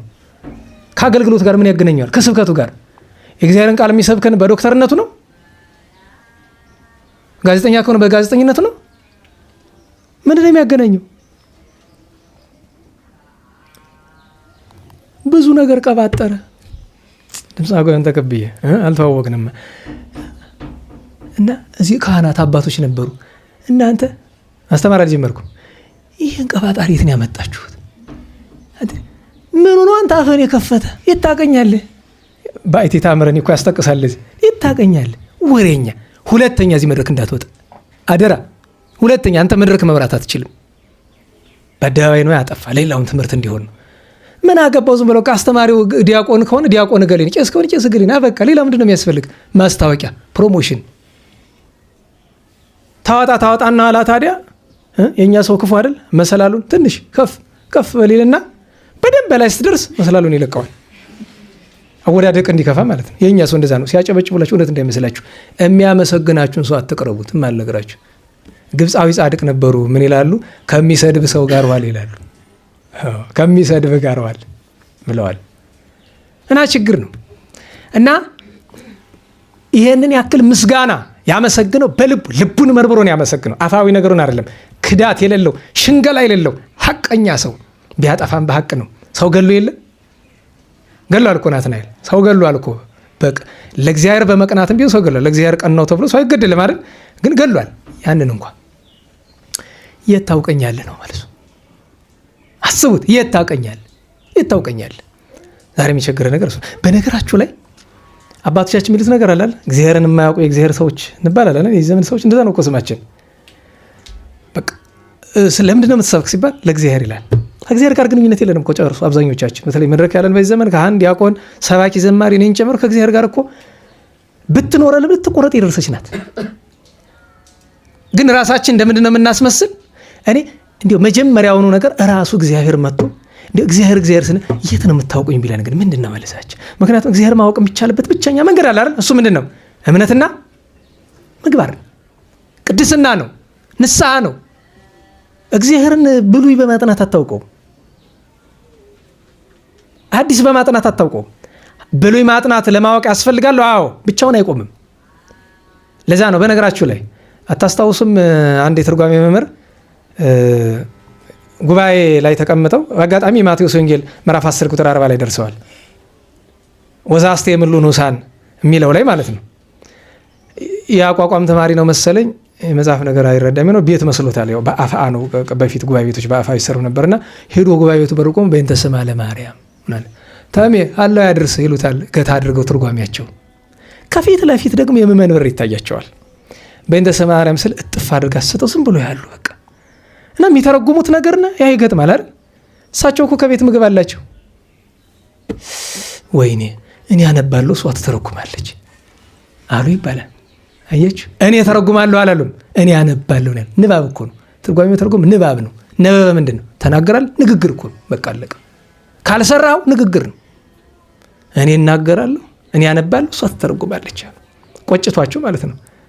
ለዚያ ነው መምህር ወልደ አብ በአርጋኖን በብራና አርጋኖን እየጸለዩ በእንተ ስማ ለማርያም አላቸው። አርጋኖኑ ሰጡት፣ ሌላ አልነበራቸውም ጊዜ እና ደቀ መዝሙራቸው መጥቶ የንታ ጋፋሪያቸው ምን የሚለው አሉ ቢሰጥ ቢኖር ይሰጣል ቢያጣ ካለው ያድርስ ይባላል እንጂ የጸሎት መጽሐፍ ይሰጣል አሉ። አይ ልጄ በፍርድ ቀን ጌታ እስመ ረህብኩ ብሎ ነው የሚጠይቀኝ፣ በመጽሐፍ አይጠይቀኝም። ይህን መጽሐፍ ታውቃለህ አታውቅም? አርጋኖን ጸልያል፣ ይህን ጸልያል፣ ያንን ጸልይ ከበረል። የመጀመሪያው ጥያቄ የሚያስፈራኝ እሱ ነው። አርጋኖኑን በሌላ ቦታ ገዝቼ ደግሞ ጸልያለሁ። ሄዶ ግን ገዝቶ አመጥቶላቸዋል። እና የታውቀኛለህ የሚለው ለጊዜው የምንጠቅሰው የቅዱስ ናትናኤልን ለውዳሴ ከንቱ አለመጋለጥ ነው። ነና አላችሁ። ሁለተኛ ትትና ሁለቱን ነገሮች መጀመሪያ የምናይ መጀመሪያ ለውዳሴ ከንቱ አለመጋለጥ። ሰዎች እኛ ላይ በምስጋና ከጀመሩ መጠንቀቅ አለብን። ለምን?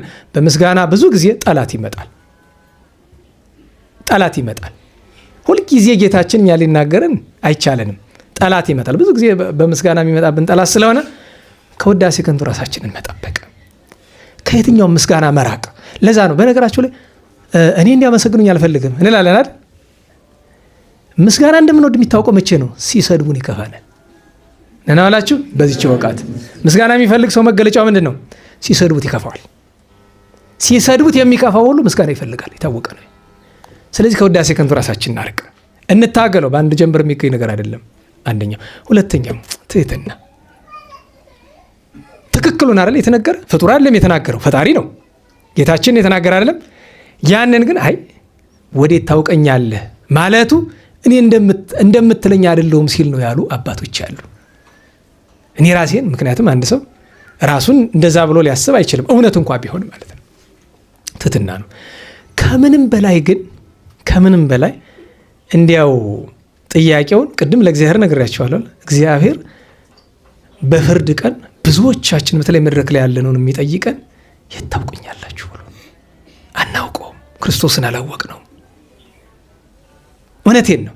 እኔ ብዙ ሰው ስለ እመቤታችን ሲዘምር እሰማለሁ። ብዙ ሰው በየፌስቡክ ስለ እመቤታችን ይጽፋል። ራሱን እመቤታችን እንደሚወዳት ያስባል። ግን እኔ በቅርብ ጊዜ እንዲያው ለወዳጇ ከወዳጆቿ ለአንዱ የተናገረችውም ሊሆን ይችላል እንዲያው በእውኑ እመቤታችን የሚወድ ሰው ምን አይነት ሰው ነው?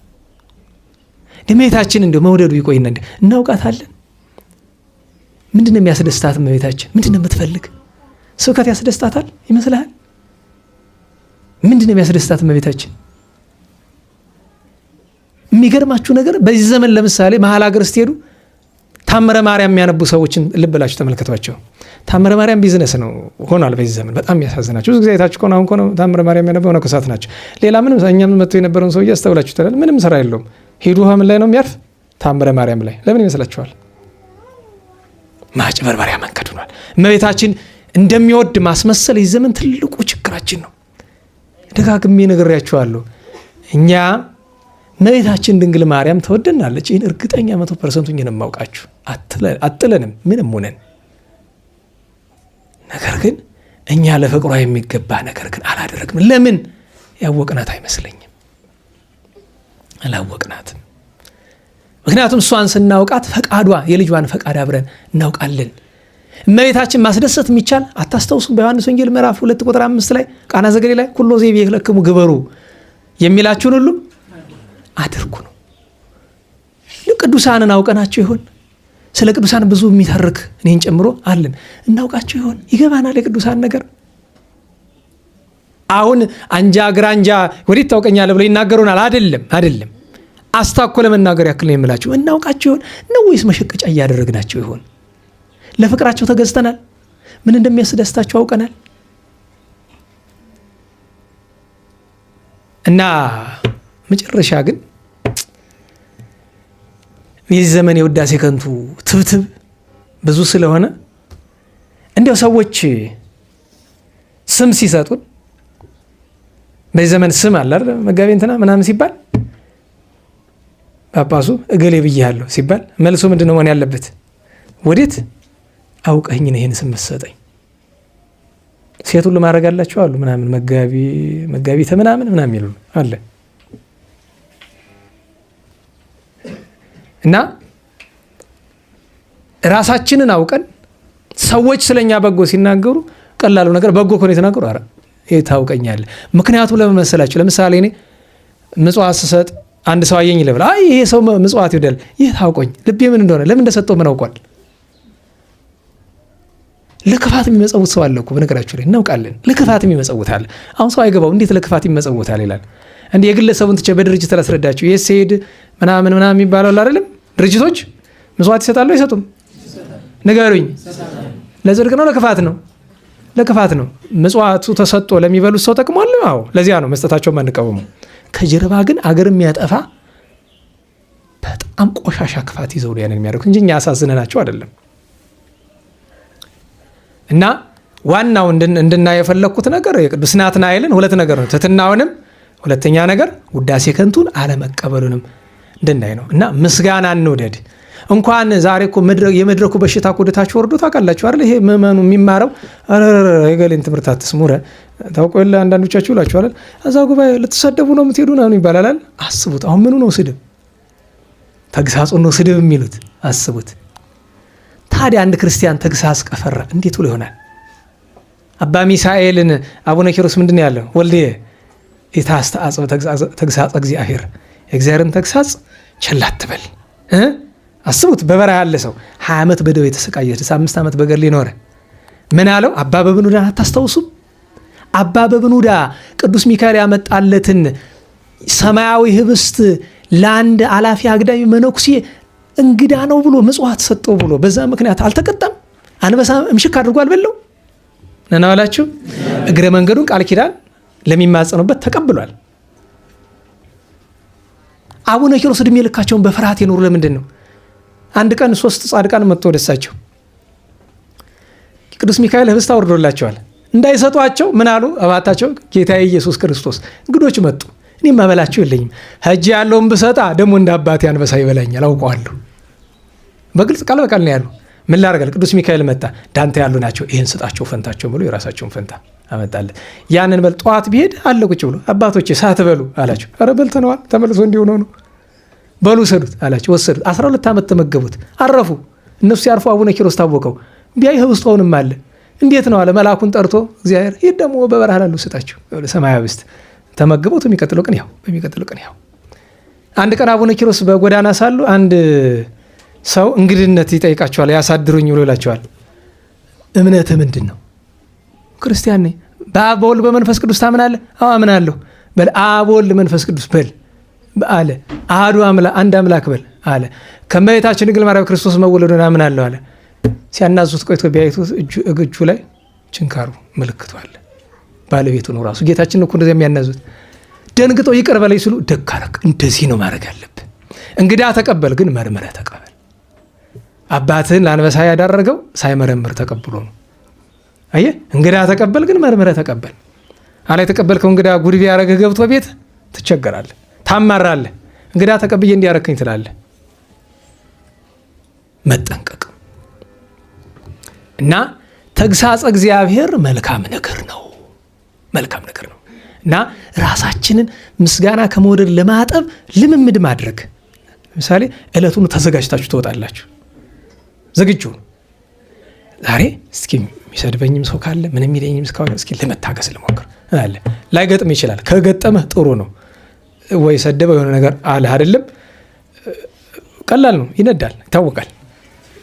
ከዛ ወደ ቤት ትመለስና ትዋቀሳለህ። አልቻልኩም ዛሬ ደግሞ ሌላ ቀን ሞክራለሁ። ግን ራስን ትሄድና በነገራችሁ ላይ ይኸውላችሁ ራሳችሁን አትጥሉ። ምን አላችሁ? ራስን መጥላት የለም። ራሳችሁንም ናቁ። መናቅ ማለት ግን ከሌላ ጉዳት እንዳያደርሳችሁ ተጠንቀቁ። ራስን መናቅን ማለት ነው ትዕቢተኛ አለመሆን፣ ትሁት ነው መሆን ማለት ነው እንጂ ተፈጥሮን መናቅ አይደለም። ተፈጥሮን መናቅ አይገባም። ለምን? እግዚአብሔር ያከበረው ነው። ነገር ግን እኔ እንዲህ ነኝ፣ እኔ ያውቃለሁ፣ እኔ ገንዘብ አለኝ፣ እንዲህ አለኝ ተው። እነዛ ሁሉ ሲታሰቡ የማን ናቸው? ተናገሩ። ጉልበት የማን ነው? ገንዘብ የማን ነው? እውቀት የማን ነው? ለዚያ ነው ብፁዓን ነዳያን በመንፈስ ድሆች የሆኑ ብፁዓን ናቸው። አውቀው ድሃ የሆኑ ብፁዓን ናቸው። እስመ ሎሙ ይእቲ መንግሥተ ሰማያት፣ መንግሥተ ሰማያት እነርሱ ናትና። ይችን ትምህርት ከቅዱስ ናትናኤል እንወስዳለን። ለምን?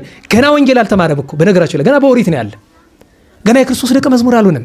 እንደዚያም ሆኖ ግን ውዳሴ ከንቱ አለመቀበልን ቻለበት፣ ትህትናን ቻለበት። ኋላ ግን አስከትሎ ጌታችን ምን አለው? እምቅድመ ይጸውዕ ከፊልጶስ ሬኩ ከበታሕተ ዕፀ በለስ። አነጋገሩ ሌላም ነገር አለው። ወዴት ታውቀኛለህ ማለት መመርመር ነው። ምን አላችሁ? ምንድን ነው? መመርመር ነው። ምክንያቱም መሲህን አግኝተነዋል ተብሏል አይደል? ክርስቶስን አግኝተነዋል ተብሎ ስለሆነ የመጣ የመርመር የት ታውቀኛለህ አለው። የሚያውቀው ከሆነ እንግዲህ ሊያመጣለት ነው። ምን አለው? ፊልጶስ ሳይጠራ በበለስ ስራ ይቻለው። በበለሷ ታሪኳ ብዙ ነው። ግን እናቱም ሄሮድስ ጭፍጨፋ ላይ በዛች በለስ በቅርጫ አድርጋ ስታተርፈው ኋላ መዛ ቦታ ተቀምጦ አንድ ቀን በሬ አግኝቶ ይዞ ሲሄድ አይቶታል። አንድ ቀንም ተበሳጭቶ ክቡደ መዝራዕት ነው በጡጫ ብሎ አንዱን ሲገድለው ጌታም አይቶታል። ከዚያ ሁሉ ግን ራሱ ፊልጶስ ሲጠራው ሁልጊዜ ዛች በለስ ስለሆነ የሚቀር ፊልጶስ ሲጠራው የዛን ቀን ናትናኤል ተቀምጦ እንዲል ነበረ፣ ጌታ ሆይ እመጣለሁ ብለህ ነበረ፣ ሱባኤ ተቆጠረ፣ ዘመኑ ደረሰ እያለ ያስብ ነበረ። እና እንደዚህ አስታስብ ስለነበረ ነው እሱን ልክ ያስጠራው። ይኸው መጥቻለሁ አለው። ያን ጊዜ ምን አለ? አማን አንተ ውእቱ ወልደ እግዚአብሔር ወንጉሠ እስራኤል። አያችሁ፣ ለትእዛዘ ጽድቁ ናትናኤል ገረረ ያለው ይሄ ነው። ምንድን ነው? ልብ ሸካራ አለመሆን። አያችሁ፣ ለትዕቢት የሚበቃውን ያክል እኮ ትምህርት አለው ልታበይ ካለ የፈሪሳውያንን ያክል አይደለም፣ እዚያ በላይ ትምህርት አለው ናትናኤል። ነገር ግን እውነተኛውን ትምህርት ሲያገኝ ግራ ቀኝ የለም። ምን አለ? አማን አንተ ውእቱ ወልደ እግዚአብሔር ወንጉሠ እስራኤል። የእግዚአብሔር ያው እግዚአብሔር ልጁ የእስራኤል ንጉሥ፣ የእስራኤል ዘሥጋ የእስራኤል ዘነፍስ ንጉሥ አንተ ነህ አለ። ሰገደ በፊቱ። ከዚያ እያይዞ ግን ጌታችን አይ ይህን ስላልኩ አመንህን፣ ከዛሬ ጀምሮማ ሰማያት ሲከፈቱ ሰራዊተ መላእክት ሲወጡ ሲወርዱ ታያለህ አለ። እውነትም አየ። በኋላ ይህንን ካዩት ቅዱሳን ሐዋርያት መካከል አንዱ ቅዱስ ናትናኤል ነው። እና እምነ ልባችንን እናጽነው። ዳዊት ምን አለ? ዮም እምሰማዕክሙ ቃሎ አምጡ እንጂ ዳዊት ተምራችኋል፣ አትብዘዙ። ታጽኑ ልበክሙ። ዛሬ ቃሉን፣ ድምፁን፣ ኃይለ ቃሉን፣ ትምህርቱን በሰማችሁ ጊዜ ልባችሁን አታጽኑ፣ አታደንድኑት። አዎ እንደዚህ ያደረጉት ጠፍተዋል ነው። መድኃኔዓለም ቸሩ ከቅዱስ ናትናኤል ከቅዱሳን በረከት ያሳድርብን። በእኔ ሀሳብ ልክ አልሆንም። እንግዲህ ትምህርቱ ረዝሟል። ነገ 11 ነው። ዮሐንስ ወስምዖን ቅዱሳን ሰማዕታት ጻድቃን ናቸው። አባ ኢሳይያስ ታላቁ ገዳማዊ፣ አባ ገብርኤል ሊቀ ጳጳሳት፣ በ12 ከቅዱስ ሚካኤል ጋር ንጉሱ ቅዱስ ሕዝቅያስ፣ የቅዱስ ባስልዮስ ትልቅ እህቱ ቅድስት መክሪና አለች። አባ ሆር አለ። በ13 ቅዱስ ብስንዲዮስ፣ አባ አሞን፣ በ14 ታላቁ መቃሪዎስ፣ አባ አሞኒዮስ፣ ቅዱስ አብሮኮሮኒዮስ፣ በ15 ተወዳጅ ቅዱስ ኤፍሬም ሶርያዊ ለባሃዊ አፈበረከት፣ ብርሃናት ዓለም ጴጥሮስ ጳውሎስ ታምራታቸው ነው። ቅዱስ ቂርቆስ በግብፅ እኛ በ19 የምናከብረው እነሱ በ15 ያሰቡበታል። ቂርቆስ ወንጌሉታን፣ ሌሎችም በዓላት አሉ። በ16 ዮሐንስ ወንጌሉ ዘወርቅ ቅዱስ ዮሐንስ እና ጊዮርጊስ ልዳዊ ፍልሰቱ ነው። ሁለተኛ ፍልሰቱ ከነሐሴ 16 ያለው ፍልሰቱ እንዳለ ሆኖ ማለት ነው። በ17 የዛሬ ሳምንት ነቢዩ ቅዱስ ዮናስ ዓመታዊ በዓሉ ነው። ሰማዕቱ ቅዱስ ዮስጦስ፣ እናታችን ቅድስት አውፎሚያ አለች። ሌሎች ቅዱሳንም አሉ። እግዚአብሔር ሁላችንም የዚያ ሰዎች ይበለን። የሰማነውን በዝነ ልቦናችን ይሳልልን፣ ያሳድርልን። ከቅዱሳን ሐዋርያት በረከት ያሳድርብን። ለምስጋና እንነሳ።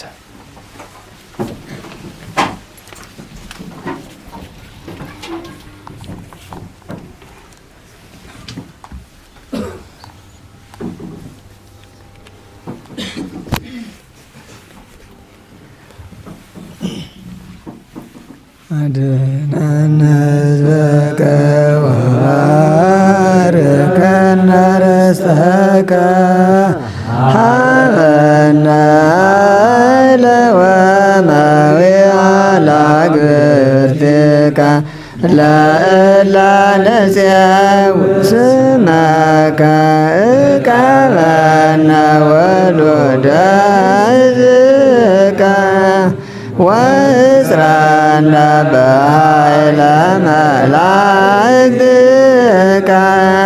ወጥረ በኩሉ ጊዜ ወበኩሉ ሰዓት በኃይለ መስቀልከ ርድእነ ወዘመስቀልከ ቢያዝዋና በእንተ አብርሃም በኮረካ ወበእንተ ይስሐቅ ወለከ ወበእንተ እስራኤል ቅዱስከ ተዘከር እግዚኦ ኪዳነከ ፍጡነ ሳህለከ መሐርኪያነ ዘፈጠርከ ስራይ ኃጢአተ ሕዝብከ ወመሐር ተግባረከ እግዚኦ ታጥብአነ ሐሰለከ በእንተ ማርያም ወላዲትከ ወእንተ ዮሐንስ መጥምቅከ ወበእንተ ኩሎሙ ቅዱሳኒከ ርድአነ ወጥረ በኃይለ መስቀልከ ኢታስተኀፍረነ እግዚኦ በቅድሜከ እግዝእትነ ነጽርያብየነ ጸልይ ለነ ለደቂቅኪ ወአድኅነነ እምኩሉ ምንዳቤ ወሐዘን መዓልተ ምስጋና ወሌሊተ ማእከልነ አንተ እግዚኦ ኢትርሐቅምነ አሐዱ ምስሌነ ረዳኤ ኩነነ ኢትግድፈነ ወኢትመንነነ አምላከ ሰላም ተራዳን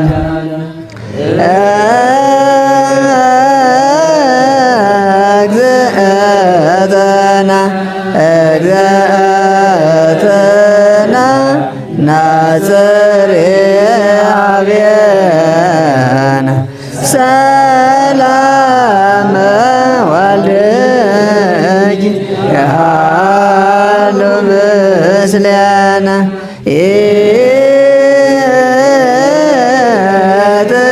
ኢትግድፈነ ኢትግድፈነ ወኢትመንነነ አምላከ ሰላም ተራድአነ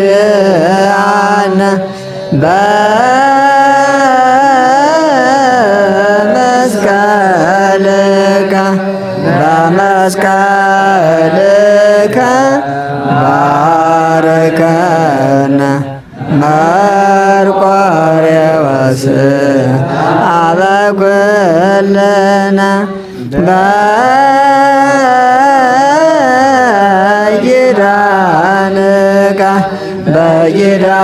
በኪዳንከ ተማኅፀነ አብየ እግዚእ አበኩልነ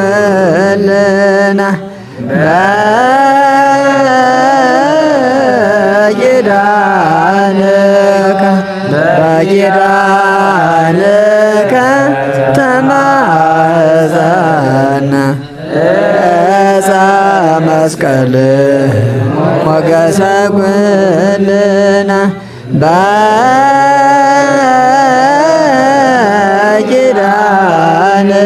በኪዳንኪ ተማኅፀነ ወላዲተ አምላክ መኩን ጀምሮ በሰላም ያስፈጽመን። ቅዱስ ስሙ የተመሰገነ ይሁን።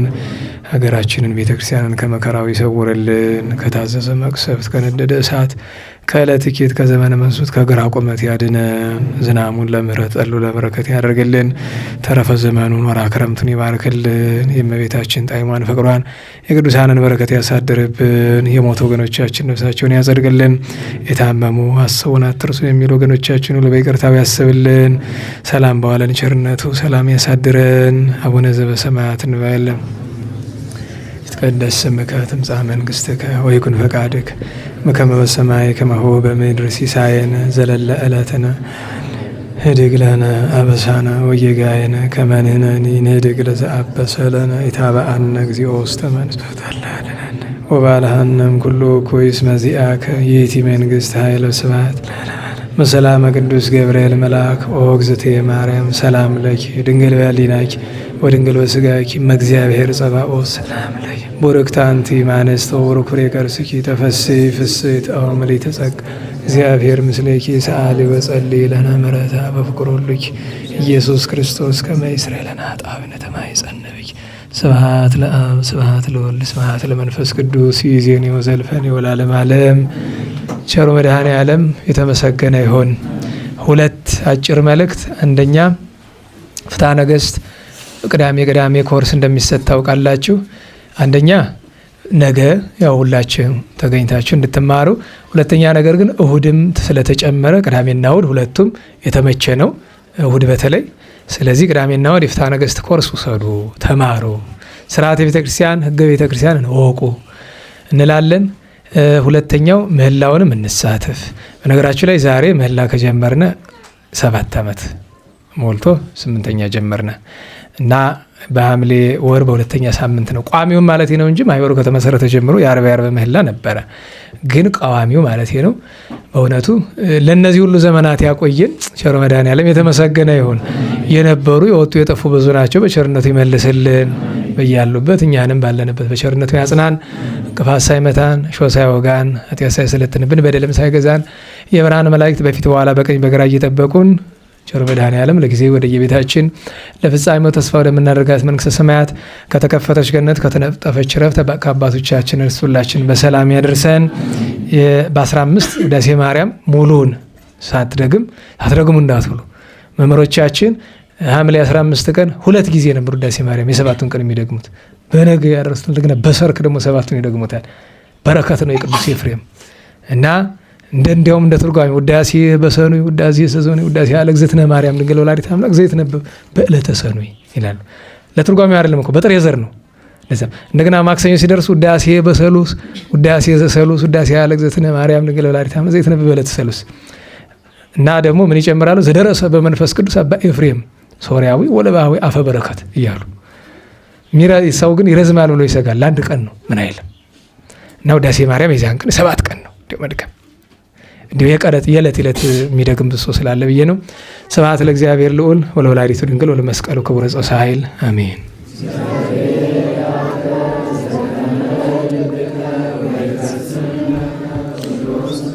አሜን። ሰላም ያሳድረን።